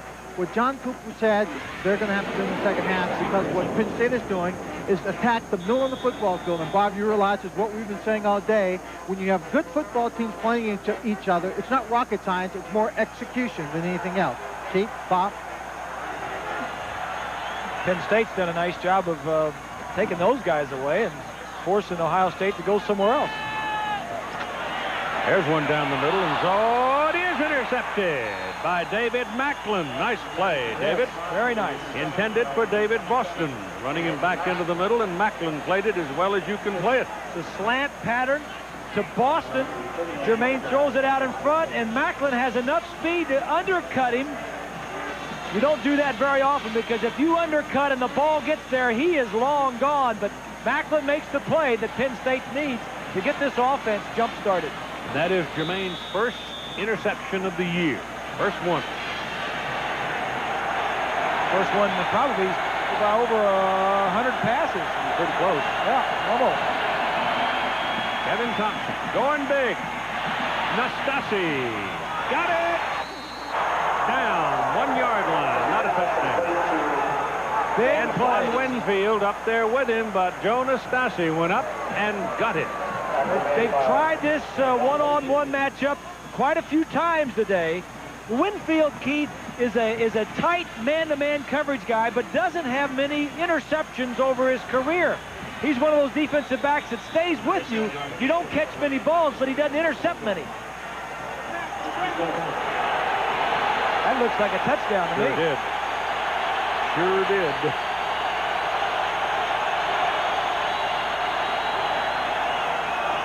Saramelli. There's a touchdown. So Mike Saramelli takes it and muscles it into the end zone for the touchdown. And the Nittany Lions answer. Yep. That's what happens when you have turnovers. They can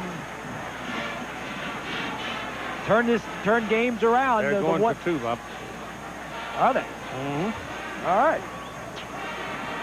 But an interception, 1 play later, or 2 plays later, a touchdown. David Macklin gets the pick, and they're back in the ball game. Coffee Field's in there. Nastasi's in there. Branch is in. They'll stack them up and then shift them out. And it's a pass play, folks. Throwing, no. Intended for Nastasi, had no chance to get it.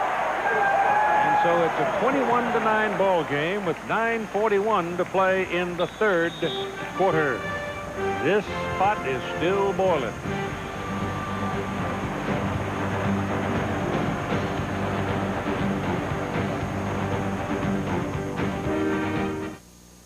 Maker of vehicles that have built the last. Morgan Stanley Dean Witter. We measure success one investor at a time. Burger King, if you ask us, it just tastes better. And Midas, for quality service at your neighborhood Midas today. All right, we'll kick it off. Ohio State better look out.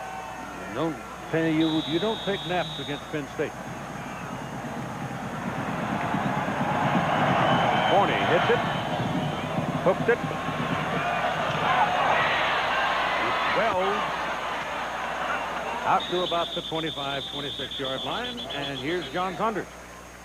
Well, Keith, Indiana's already scored more points this year than they did all of last season, and up against Wisconsin today in the second half. This is the opening kickoff. Darren Graham, 100 yards, tying a school record, as Wisconsin right now is struggling A flag just thrown on what looked like a touchdown play for the Badgers. We'll keep you up to date on that one. Indiana up 13-3, and Navy and West Virginia, Navy leading it by a touchdown. Might be one of those days again, huh? Indiana went back to grass, huh? Looks like they had grass. From the 26-yard line, now first down for the Buckeyes. And they run it inside. Michael Wiley out to the 26. That's a 5-yard pickup. 21-9 is your score. It was 14-3 at halftime. Offensive Ohio State. They had things going pretty much their way until that last interception. Well, I should say the first interception of Joe Germain in a long time. He had 98 passes. 98. 78 plus the 20. But now they got to get the momentum back. Second down and 5.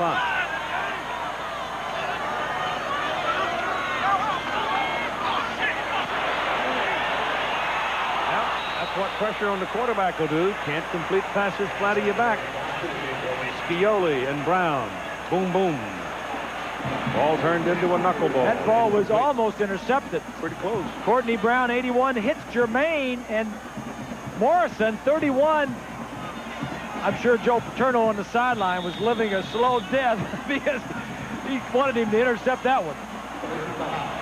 Bob, 3rd and 5 in the first half of this ball game. We talked about how important third down was.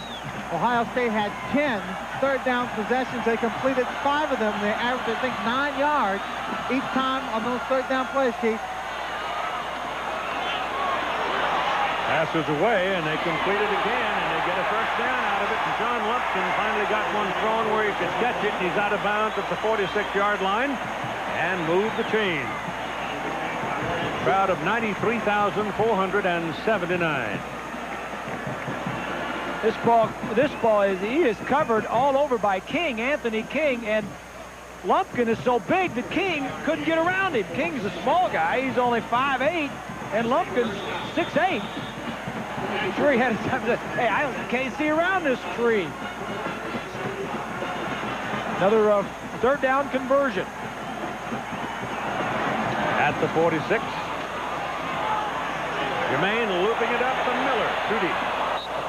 Miller got tangled up a bit with King and couldn't really turn on the Jets. Sunday Night Live at 8:15 on ESPN Eastern Time. Sunday Night Football. Seattle against the Kansas City Chiefs. And then on ABC's Monday Night Football at 8 Eastern Time. Oh, it's a big one. Minnesota Vikings in Green Bay. Those teams are undefeated, aren't they, Hoss? Yes, they are. I think they're both 4-0. 4-0. This is Wiley trying to get loose. LeVar Arrington kept him from that. Had Michael pop to the outside, he had some daylight. But a good play by Arrington. Number 11 moves around, inside, outside. This time he comes around. Not many defensive players could make that play coming from the outside and running all the way across the formation and getting the running back from behind. It is 3rd and 10 for the Buckeyes.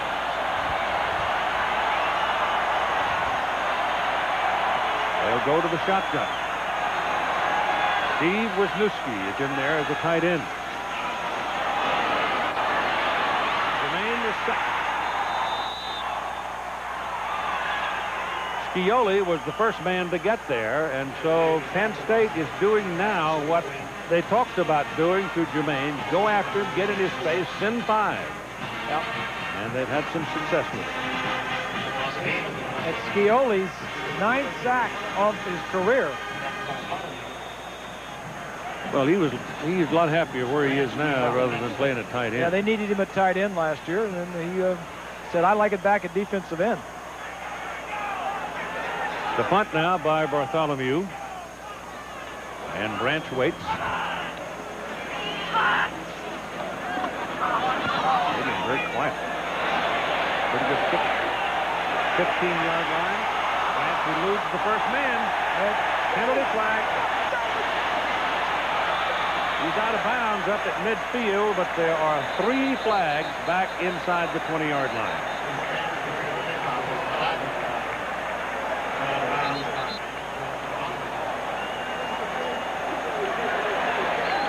Dick Hornet, the referee. It's a block in the back against Penn State.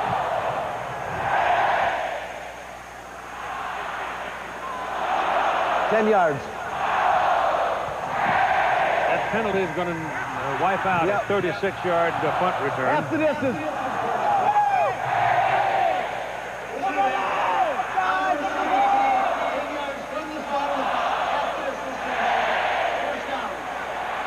That's a good call, Keith. No question it was a block in the back.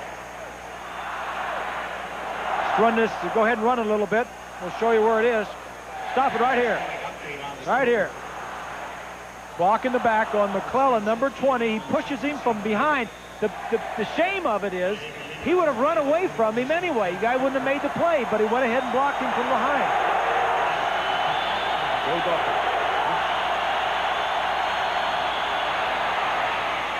Inside, pretty good running effort to get the ball up across the 15 by Cordell Mitchell. Cordell weighs in at about just under 200 pounds this year, so he spent some time in that weight room this summer to beef himself up some. Penn State and Joe Paterno has always had an outstanding running back, Keith. And, you know, Kajana Carter's 2 or 3 years ago, Curtis Enos the last couple of years. They're developing one right now. This Eric McCoo may be the guy. There's another good effort by Cordell Mitchell, and he's close to his first down, needs a yard or so. There's another big old horse over there named Omar Easy. We haven't seen him yet, have we? No, we've not seen him today. Not today. Probably too cold for him. He's from Jamaica. Oman. Oman, my fingers. I don't want to feel my fingers. Davies leading West Virginia 24-17, hanging in there in the third quarter. Aaron Harris and Mike Saramelli now on third down and a yard. So basically you have two big thumpers in there, and Saramelli a fullback, and he gets it, and he hammers the left side of the line, and I don't think he made it. Maybe second effort got it. Might have. Number 94 was the first one in there to take him on, Rodney Bailey. And then Katzenmoyer arrived, and just depends on that second effort. There you go. That was made by Rodney Bailey and Joe Brown. Move the change. I think the Katzenmoyer makes the first hit, but Saramelli rolls to the outside and barely picks up the first down. Watch Katzenmoyer. There's the first hit. He stops him in the hole, but he couldn't wrap him because there was too many bodies around. On the 20, first down for Penn State.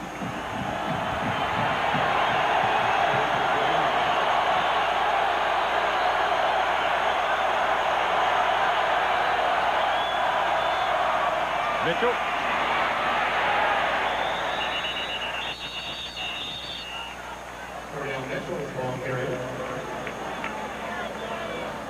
The big cat in the middle of the defense is having a kind of a quiet game.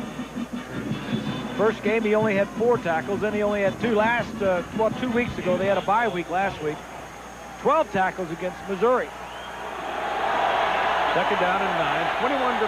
Ohio State leading Penn State. Just raining again.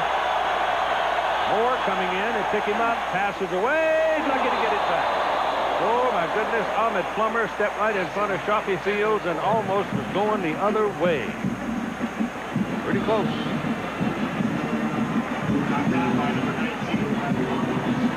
Every time they fill this out pattern, look how far inside the receiver the defensive back is. He's to the inside of him. They're trying to throw an out route. They were going to go down. Watch him cut inside of him. Well, if he hadn't have slipped, Plummer, he could have picked that off for the touch. Third and 9. Thompson slips a little bit when he throws it. Shafi Fields is down there. The ball is intercepted by Ahmed Plummer. He got this one, but he didn't get it on his feet going the other way. Brent Johnson was the fellow who had the pressure in the quarterback's face and made him loop that thing, and Thompson also slipped just a little bit. Yeah, we'll give Johnson some credit. Whoever's hitting him, because he underthrows this ball. Yeah, it was Johnson. Number 60 underthrows it. Plummer sees it, gets back to the inside. Good interception. Just before he's buried under the pile. And Rashard Casey had been warming up in case Thompson can't come back, or they want to make a change just for the sake of tempo. It's an awful feeling for a quarterback being on the ground, dirty and muddy. Oh, stop it. Come on, they need to be clean. Supposed to be a football player for crying out loud. You can't go through the game without getting your britches dirty. Jermaine's pass is away. He's got Miller wide open. He was hit as he threw it, but he got the ball there, and Miller can't keep his feet under him, and he goes down at the 27-yard line. Otherwise, D would have scored. Good call, partner. Both defenses are getting after the quarterbacks, and Courtney Brown saved a touchdown for Penn State. Number 86, the bottom of the screen, just going to get around Walter. Jermaine steps up nicely, feels the pocket, stepped up. Ball was just thrown, but Jermaine did a nice job. He was hit. He says, just let me get it enough air and get it out far enough, because he was wide open. D. Miller, 6 catches for 108 yards now. Ball is at the 27-yard line, and the Buckeyes have called for a timeout. So they've got 2 left at 3:52 to go in the third quarter, leading in the ball game by a score of 21-9. This one of those defining ball games.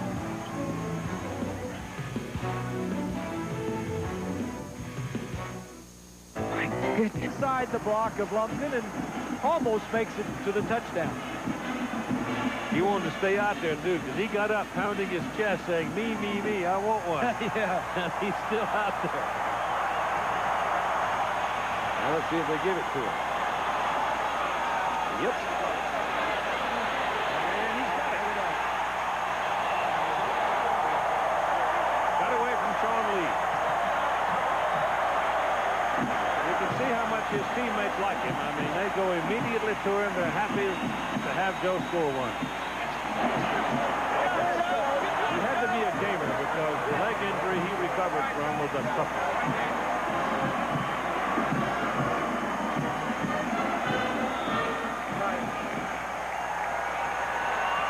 There's an old warrior. Well, you can hear what he's going to say right now in his post-game remarks. Too many mistakes. Led to touchdowns.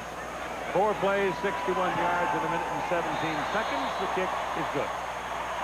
At 3:08 to play third quarter, it's now Ohio State 28 and Penn State 9.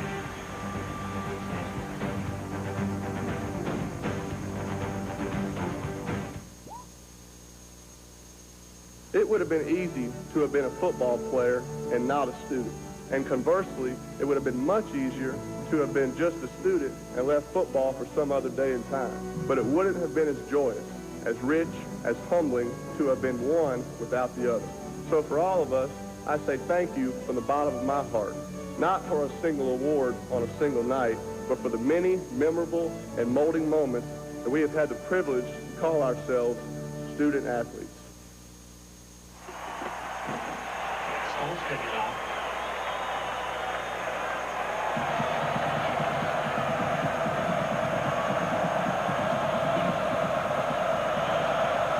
Kickoff by the Buckeyes. McCoo circles it at the 7. Oh, got a nice block in the middle, and then it collapsed on him up around the 24-yard line. So the Ohio State offense scores 2 touchdowns now. The defense has 1, and special teams has 1. Well, the running game for Penn State has been by committee. Kevin Thompson is back out there at quarterback now for the Lions.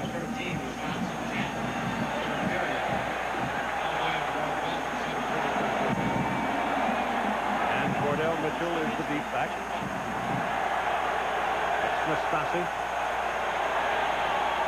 And it's a little delay to Mitchell. And by the time Cordell gets things going, Mr. Katzenmoyer and company have arrived and have messed up the parlor. Wisconsin 17-13 now over Indiana, but I thought I saw Indiana had gone out 20-17. Didn't I see that a while ago? I think so. I think Indiana's regained the lead. What a good job Cam Cameron has done over at Indiana, huh, Keith? Yeah. And Barry Alvarez has done a great job up in Wisconsin. Second down, 9. Outside. Ain't nothing going on outside, folks. It was Nio Diggs. And Nio got it just before Katzenmoyer arrived. Yeah, just too much speed. If Diggs didn't get him, Katz was going to get there. And Damon Moore was right in Kevin Thompson's face again.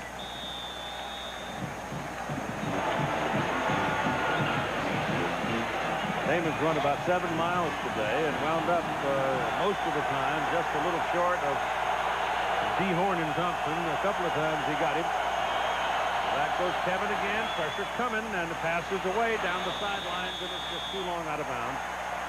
Bruce Branch, who is a burner out of Richmond, Virginia, freshman, trying to track it down, but couldn't. So the Buckeye defense does its job. They pin the Lions, and Ohio State should get pretty good field position out of this.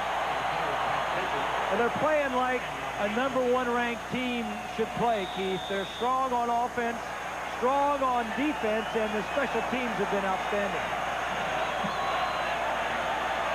Waiting for it is Rambo, Pat Pigeon. 5th kick of the day. Low line drive. Oh, that's bad news. Ricky handles it. He turns back into the pursuit, and now they'll get it. Couldn't quite get off the corner over here to get started. Coming up next on ABC Sports, college football doubleheader continues. Michigan, Iowa, Colorado, Oklahoma, Clemson, North Carolina, Washington State, UCLA. Check your local listings or call your cable or satellite company for any game that you might seek on pay-per-view. Punt returner was dancing around back there, going left and right. You can't do that. They'll give you a tutu, Hoss.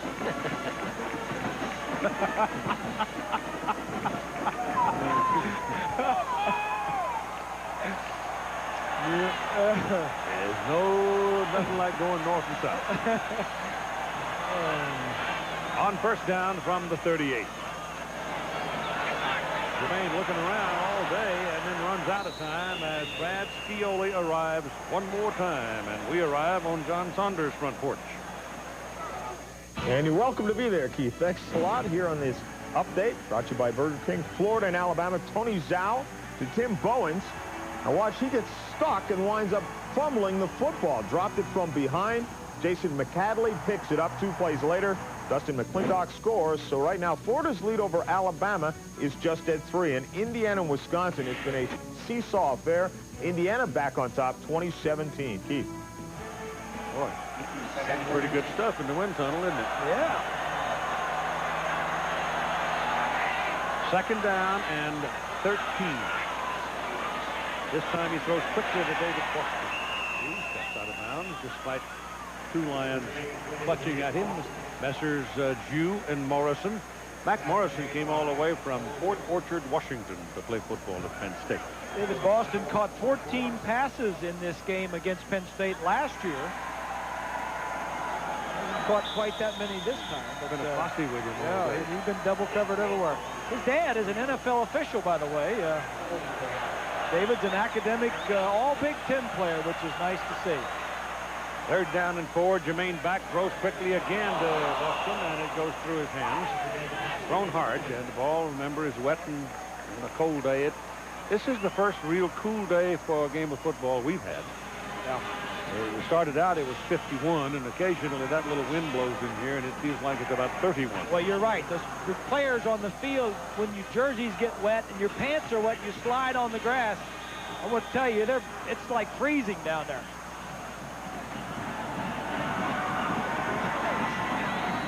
Bartholomew to punt now. The Buckeye offense can't do anything with it, and Branch is waiting for it. 28-9, Ohio State leads. Got some air under this one. And it's going to roll a bit. Oh, now he picks it up. Branch. Well, he got away with it. And now you got a penalty flag. Well, let's see. Stop is made by Kevin Hauser. Flag and flag.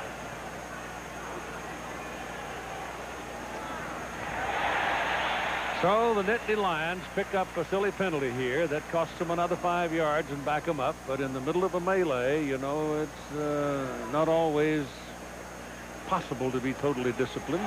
Here's a man who's always disciplined, Lynn Swamp. Yeah, well, I may have some discipline, Keith, but I am not really dry. You sound a little cool, as you can see, my pants are a little wet. I'm a little wet all over. And this is that kind of miserable weather that kind of creeps into your bones. The players are out here, they're trying to stay dry, and then after a while they forget about it. Their hands, they're not soaking wet, but, you know, they just don't open up and feel comfortable. And considering all of this, I think both teams have played fairly well in this kind of weather. And the ball off to Aaron Harris. Buckeyes eat him up. Had no chance. Brent Johnson and Joe Brown were all over it. We played 3. It's 28-9. Buckeyes, we're back after this message and the word from our ABC station.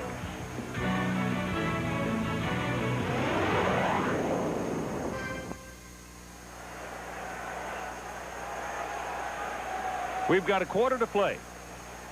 Now that we've extolled all the virtues of the kind of day we have in which we must play this game and live our lives, let's proceed for the next 15 minutes with Ohio State leading 28-9.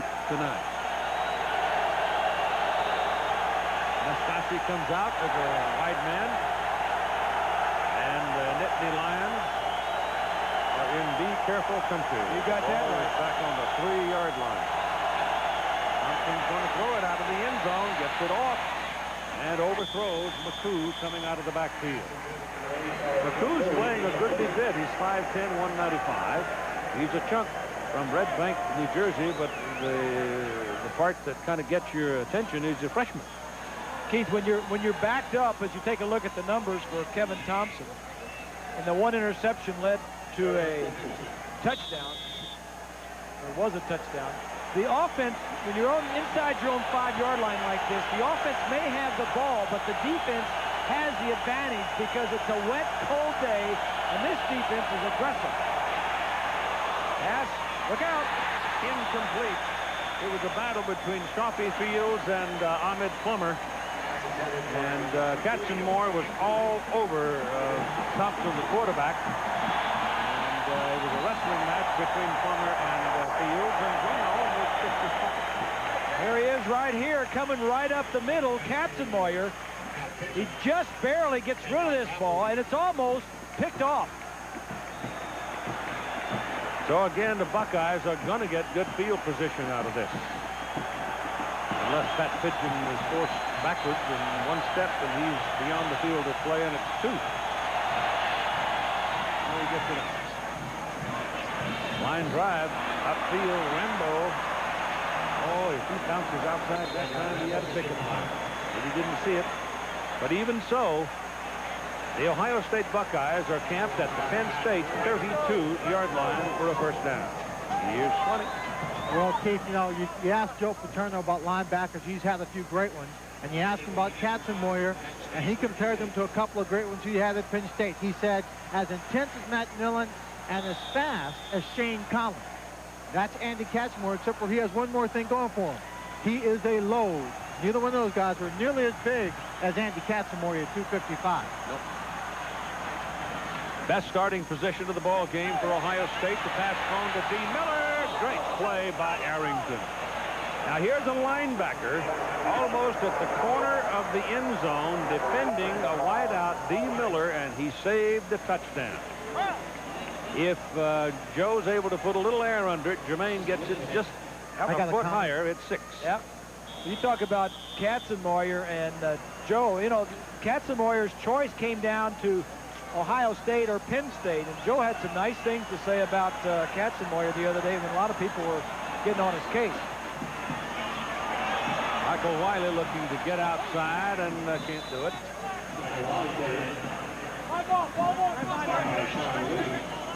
They have almost contained Michael today. The touchdown he scored was on a pass reception. Yeah, he's hurt him more through the air receiving the ball than he has rushing.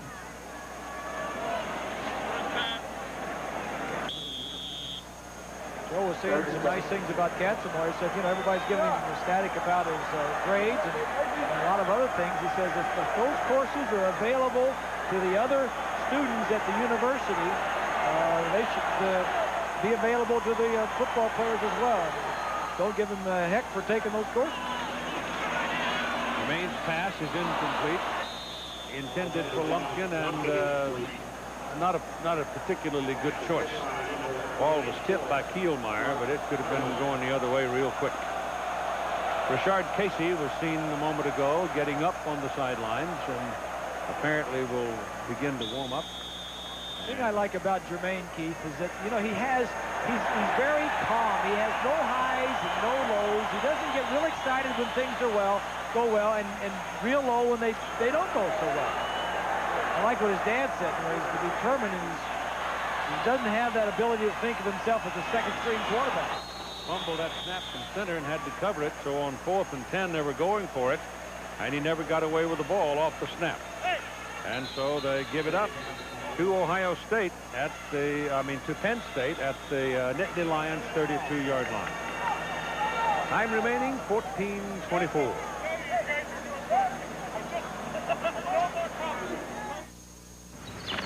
I understand you. Real meaning. That's it.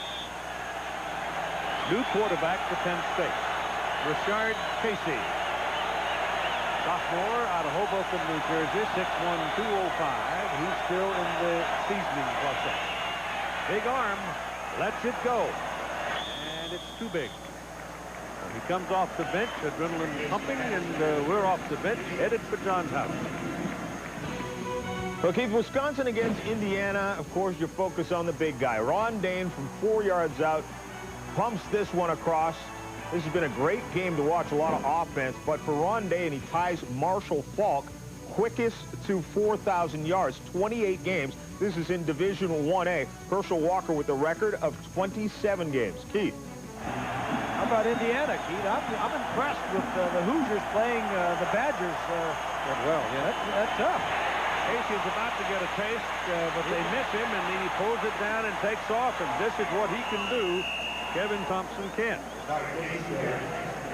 This is a kid that can run, has a strong arm, and can run. There are a lot of schools in the Midwest in the Big Ten that wanted this kid from Hoboken, New Jersey. Including John Cooper. Cooper wanted him.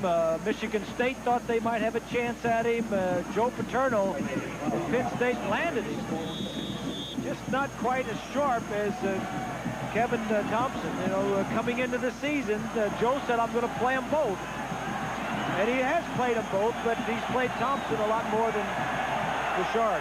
He picked up the first down, and Casey turns, hands the ball off. This time it goes to McCoo.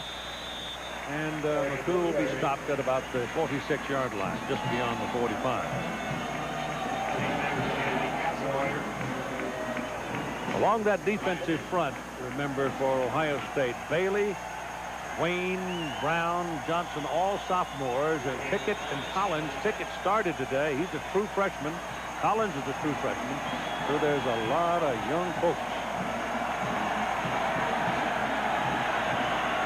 Just outside the 45 now for second down and still about 10.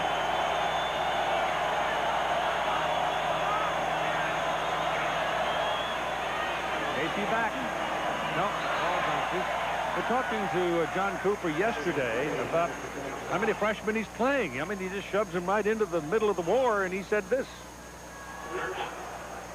We found out that if you don't play them, you ain't going to have them. I mean, if a player, you know, we redshirted Danny Wilkerson, we redshirted Sean Springs, we redshirted Robert Smith, and those guys stayed 3 years and, you know, left. So if he's good enough to play, if he's good enough to help us in any phase, whether it's covering a kickoff or punt return or, you know, playing on special teams or anything, we're going to play him as a freshman. Well, John loves that old Tennessee saying, no. If I was going to bite you, he'll do it as a pup. He may bite you in a good way or in a bad way. Casey still got clean britches. Drop the football. But they've got it. I thought it came loose. First time he's really met the ground. Ohio State has hit the Penn State people 11 times for a loss today. To give you some idea about the aggressiveness of that Buckeye defense. Here's Pat Pigeon in to punt again. That's 7.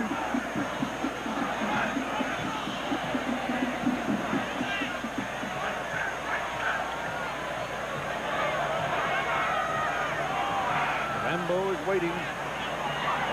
Took his time. Oh, that's a good kick. Up into the raindrop. Kenyon Rambo. Dropped immediately by Ascari Adams. And he's back inside the 10-yard line at the 9. 12:30 to play. Who reminds you, fresh beer tastes better. BASF. We don't make a lot of the products you buy. We make a lot of the products you buy better. And Fidelity Investments, where 12 billion investors put their trust. 'Tis the Santa Maria on the Scioto River in downtown Columbus. Sailed in yesterday. Furled the sails and sits comfortably and quietly. If you're ever in downtown Columbus, go by and have a look. Sailed in yesterday? Now, lad, don't be telling these folks that. It's quite an attraction.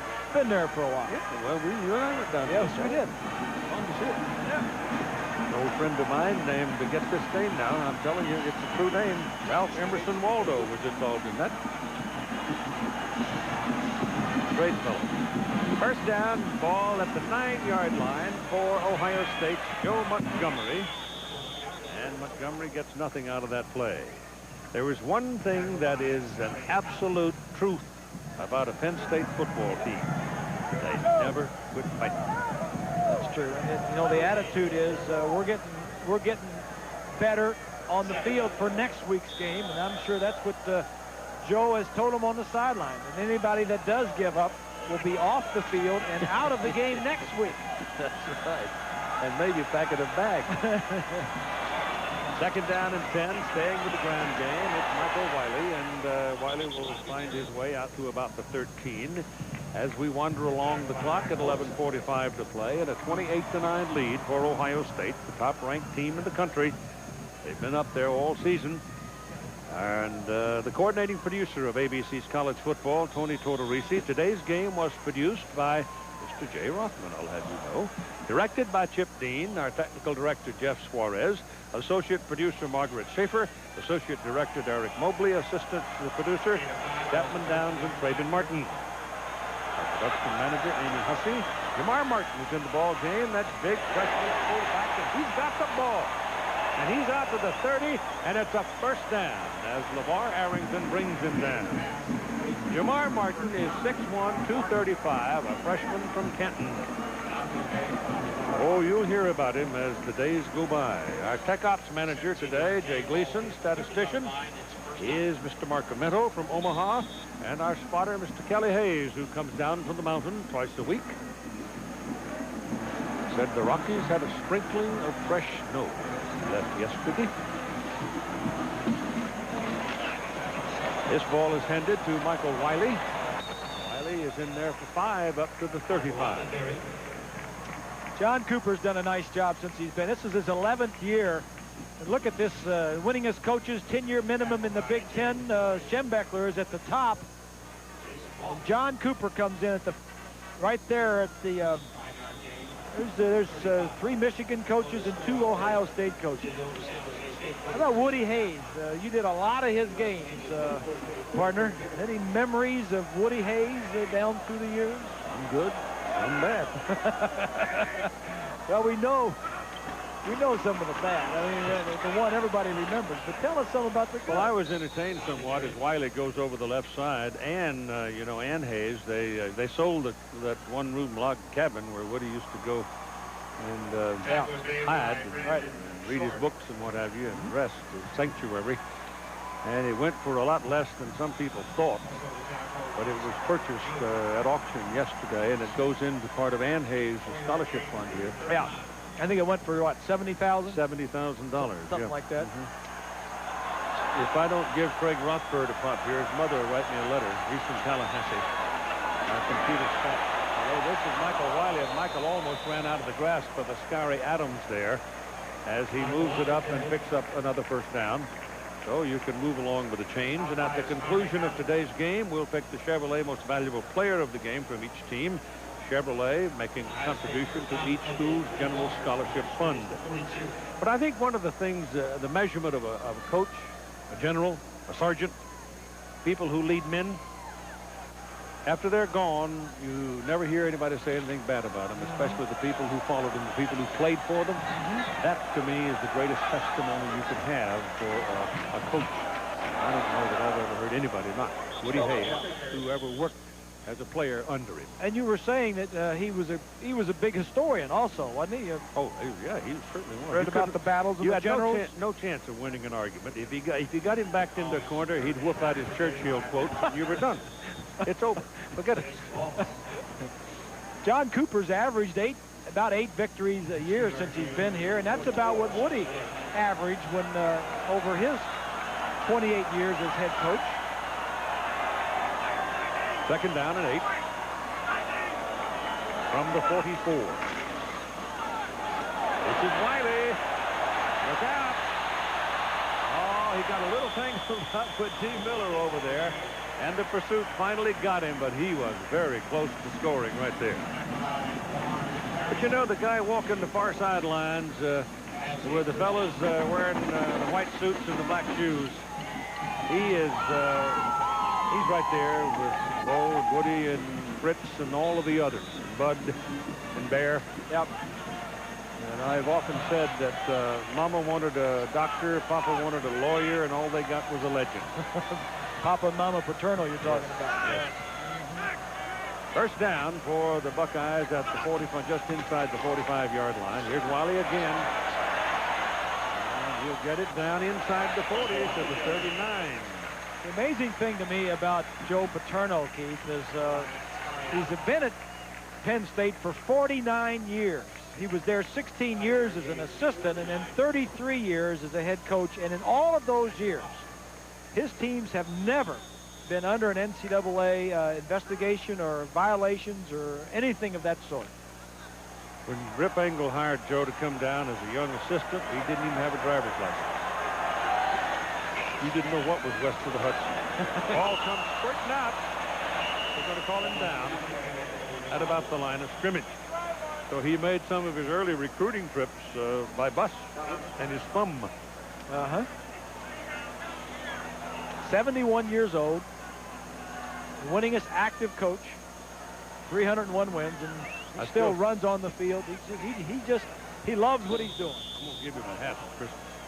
He should be wearing a hat. Sue, we'll give him a hat next time. Yeah, Sue makes him roll up his britches, but get dirty. I know it's a tremendous people. It's a great people. Life. They've got a great perspective on it. They do. You're exactly right. Jermaine's pass he's hit just as it is thrown, and Joe took a lick that time. He's getting up very tenderly. Mac Morrison came blowing in there and nailed it.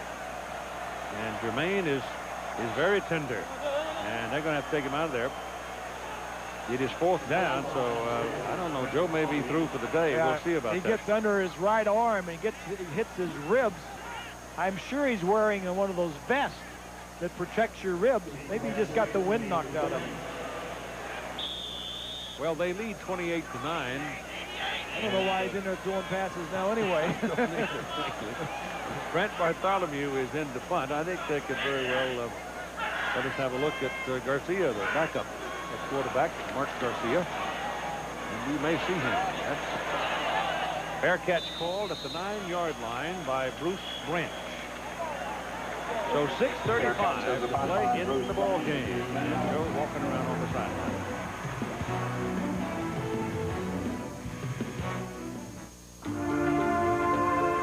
Sleek, sophisticated, stylish,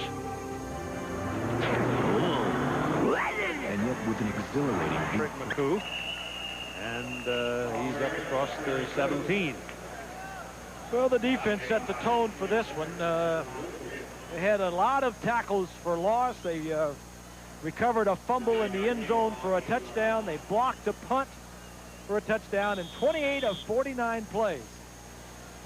Didn't get back to the line of scrimmage, or if that, barely barely got back. But this kind of thing, though, tell a football team where it's, it's got all the tools. They can do it in a lot of different ways, and would seem to broaden their foundation. Here's John. Keith, Florida and Alabama, actually a close game, some surprise. 2nd and goal. Doug Johnson is stripped by Alabama. The fumble is recovered by Wesley Welsh. That's their 11th fumble of the season for Florida. They had 8 all of last year, and right now clinging to a 16-10 lead. Florida State also in a battle at College Park, Maryland. 18-10 after a safety they just got. Keith. Well, I would say, Steve, will be a lot of fun at supper if Alabama sneaks up on them after that many fumbles and mistakes. You know, when quarterbacks get outside the pocket and run around like that, they need to hold on to the football. 3rd down and 2, and the field is littered with laundry. Well, let's see about the penalty call here. I think a false start. False start on the offense, 5 yards, still 3rd down. It's a time of tedium in the ball game, just inside 6 minutes. It's a good time for Freddie Puggich, the defensive coordinator. He's happy with the way things have gone. Penn State has only converted 2 of 12 3rd down conversions. We got some good athletes on this Ohio State defense, and Freddie knows it, and he turns them loose. From the 12, Rashard Casey takes it, gets Rudzinski in the air, gets, uh-oh, that ball's out of bounds. And had all the room, but when he threw the ball to Branch, it was out of bounds. Mark Garcia will be the quarterback for Ohio State. He's cranking up.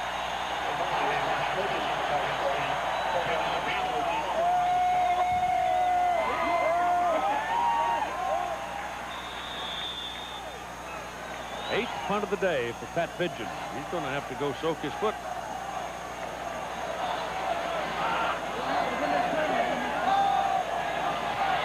Gets it out of there. Low line drive. Rambo needs a little help. Got one. Needs another one. There it is. Oh. The middle of a thunderstorm. Down he goes. Tomorrow live at 4 Eastern on ABC Sports, Championship Auto Racing, the Texaco Grand Prix of Houston. The inaugural race on a street course.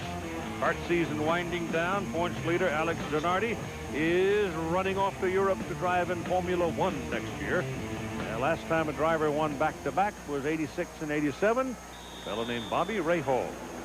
Last time I heard was living hard by Deerfield and Dublin, not far from here. Mark Garcia. He is a senior from Modesto, California. Blitz coming. They go after him. And the ball comes out. Arrington took it away. And Arrington has the ball. Oh, that's a fierce greeting for Garcia. Arrington came boring in, and suddenly he had his hands on it and took it away from him. Here's Arrington right here. He's going to inch up, and he's going to time his blitz just when the ball is snapped. And he was trying to give the ball off, and he gave it to Arrington, or Arrington took it away. I've never seen right there. Like that. You know, when Garcia turned around to hand it to his running back, and instead Arrington had it. This kid is one heck of a player. Like I mentioned earlier, intercepted a pass against Pittsburgh 2 weeks ago and returned it for a touchdown. Had 3 sacks in that ball game. He had another one here today and a turnover right there. Nittany Lions take possession at the 48-yard line. And Rashard Casey, trying to throw the ball to Concho Brown, is busted pretty good and had no idea what he was doing with it, just unloading it. Because Cortland Bullard was bringing an axe handle. Ohio State the rest of the year, Keith, they don't seem to have too tough a schedule. None of these teams are ranked at the moment.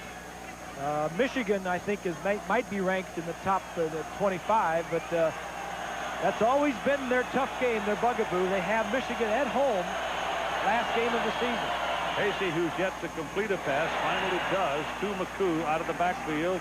Antoine Winfield nails him down at the 45-yard line.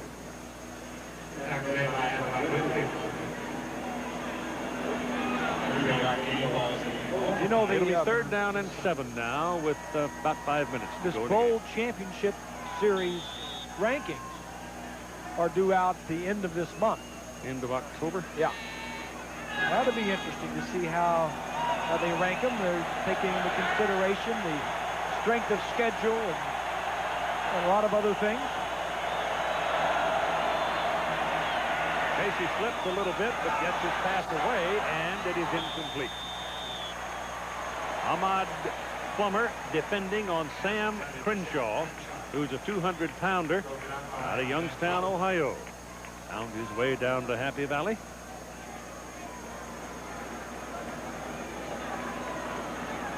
This mano-a-mano, speed against speed. Ball is underthrown and thrown to the outside. 4th and 7, and the Nittany Lions will go for it at this point, trailing 28-9 at 4:43 to play.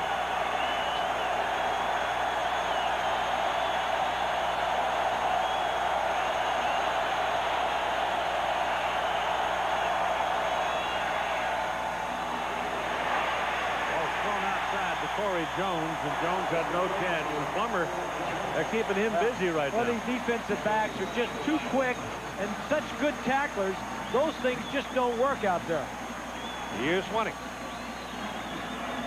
Well, Keith, this is about as close as I'll ever come to dotting the I at Ohio State. But the man who's been dotting the I for him all afternoon is Dean Miller. He has been phenomenal. And the reason why he's been great today is because he runs the most precise route of all the wide receivers. And in weather like today, when the quarterback is having a hard time throwing, the defense is playing tough, you want to know that the guy you're going to is going to break at the right moment and be at the proper depth. And that's been Dean Miller all day long. So, on the sideline, we thank you from the band. Keith? Can you get a sound out of that thing? I don't think I can. I couldn't blow this tube if my life depended on it. Give it a try. I want to see if you get anything out of that Susan. Can I try? All right, here's the try. All right. Oh, yeah, he's got a sound out. All right. I think that's somebody behind you. I don't think you did that. Can you bend over and dot the I? I want to see you bend over. He'd never get up. Somebody have to come help him. There's D. Miller, the man he was talking about, who's had a big day. Good play. He's caught passes now in 19 straight games. Now, Mark Garcia will try to get things organized. They're at 1st and 15 after the 5-yard penalty. And he'll pitch it back. And here comes Jonathan Wells. And he isn't going very far that way. He's knocked out of bounds by James Boyd, a sophomore from Chesapeake, Virginia. How about the NC State Wolfpack the other night whooping up, huh? Startling. Michael Caine doing a nice job down there. Huge wins for them this year, huh? Beat Florida State and Syracuse, who had been playing. Syracuse had a couple of big wins, one over Michigan. Garcia pitches back again, and same fellow. Carrying the ball, Jonathan Wells. He's out of River Ridge, Louisiana, where Chris Howard came from to go to Michigan. Coming up next on ABC Sports, our college football doubleheader continues. Michigan, Iowa, Colorado, Oklahoma, Clemson, North Carolina, Washington State, UCLA. So check your local listings for the game in your area. Check your cable or satellite company for pay-per-view games available. And if they don't have what you want, tell them about it. Call them up, huh? Just give it to them. One of the talk about surprises of the season, and one of the disappointing starts is the University of Michigan, losing to Notre Dame and to Syracuse. Garcia rolls it out. Brendan Short's after him, and Mr. Short has him. Thank you very much. And down he goes.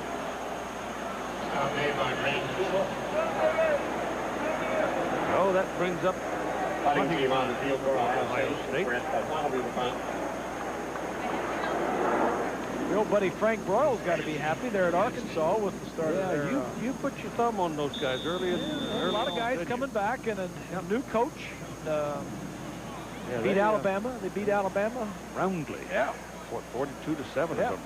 Playing. Alabama's giving Florida all they want today. Oh, maybe the Hogs are getting ready to bite somebody.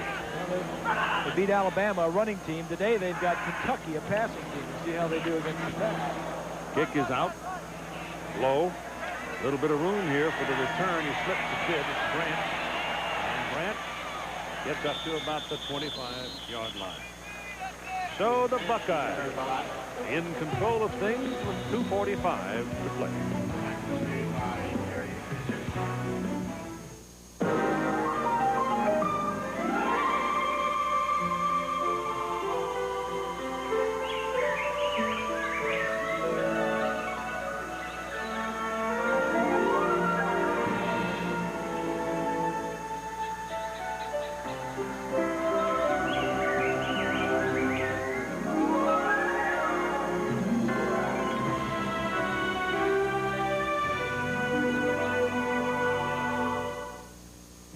Hi, I'm expecting a fax. Room 212 wants the ammunition to deal with her toughest clients. Nothing. Hi, Davies, 212. I called earlier. Right, fax. It hasn't come yet. I need it for a meeting. Excuse me, Miss Davies? Just came in. Thank you so much. Good morning, everyone. Business services by Marriott. When you're comfortable, you can do anything. I know a place. This is not a country for wimps. We invented the cowboy, the jawbreaker, and the quarterback blitz. We are rough on our cars. So get a Chevy Malibu. It'll go up to 100,000 miles before its first scheduled tune-up. Transmission fluid, 100,000 miles. Engine coolant, 5 years or 150,000 miles. We're talking tough. The car you knew America could build. The Chevy Malibu. I'll take you there. Oh. That is a piece of crystal. It is a piece of crystal that one could clutch dearly to his bosom because that's the national championship trophy. And it'll be decided and given to the winning team of the Tostitos Fiesta Bowl in Tempe on January the 4th. Yes? Where will you be? I'll be there, I hope. Sure. This is Omar Easy. Omar Easy is a Jamaican young man born and raised in Jamaica and grew up in his last 3 or 4 years in Everett, Massachusetts. There it is where he learned to play football. And there were a lot of people who, like Joe Paterno and his staff, saw the enormous potential for this fellow. Now, he's 6'1", 243 pounds, and he is an athlete. And as soon as he nails down some of the particulars about this game that they're trying to teach him. This American game. Look out. Yeah, a lot of schools were after him, too. So Joe didn't have the corner. It wasn't a secret. I mean, everybody was after him. If time permits, we invite you to stay tuned for the Thrifty Car Rental post-game report featuring scores and highlights from across the country. And remember, there's another game to come.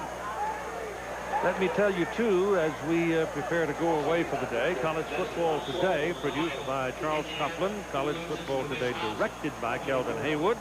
Technical director, Gary Boyarsky. And the remote coordinator, old friend, Vince Goddard. Third down and 4. Rashard Casey puts it up. And it is over the head of Corey Jones, who had no idea where the ball was because he didn't have time to look back. Well, it has been a long day for Joe and the boys, but they'll make their way on down the schedule. Well, this is some good experience, though, for Rashard Casey to get in there and feet wet a little bit, so to speak. Watch the tape, learn from your mistakes, and move on. It's another impressive outing for this Ohio State football team, though. Yes, it is. And after dropping some points in the polls when they were idle last week to Nebraska, I think this is a very impressive showing. Yeah, Coop said he could understand why they... Oh, this is a good kick. He could understand why they could lose a couple of points. And penalty flags are down now as Rambo returns it because Nebraska just whaled a pretty good football team in Washington. Oh, boy, did they ever. And Newcomb makes them a tough football team. And this is an impressive win here for Ohio State. You know how I got this thing figured out. I figured the Buckeyes run the table. Wisconsin runs the table. Rose Bowl and the national championship game out in Denver could both have undefeated teams. Yeah, Hoss, there's a lot of water under the bridge before that. Yeah, baby. I like it like that. I like it like that. I like it like that. I got soul. I got soul. I like it like that. Yo así te quiero. I like it like that. Yeah, baby. I like it like that. I like it like that. I like it like that. I like it like that. If you ask us, it just tastes better.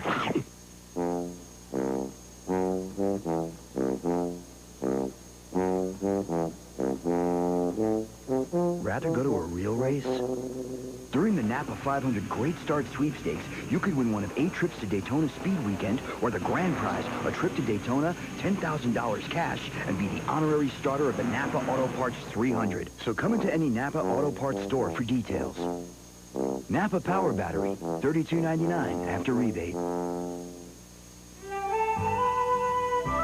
You might find them in a small-town schoolhouse or in a modern classroom in a great city. You cannot distinguish them by gender or by race or by age. Yet they are all bound together by one remarkable talent. They breathe life into learning. State Farm is proud to support America's most innovative teachers through our Good Neighbor Award.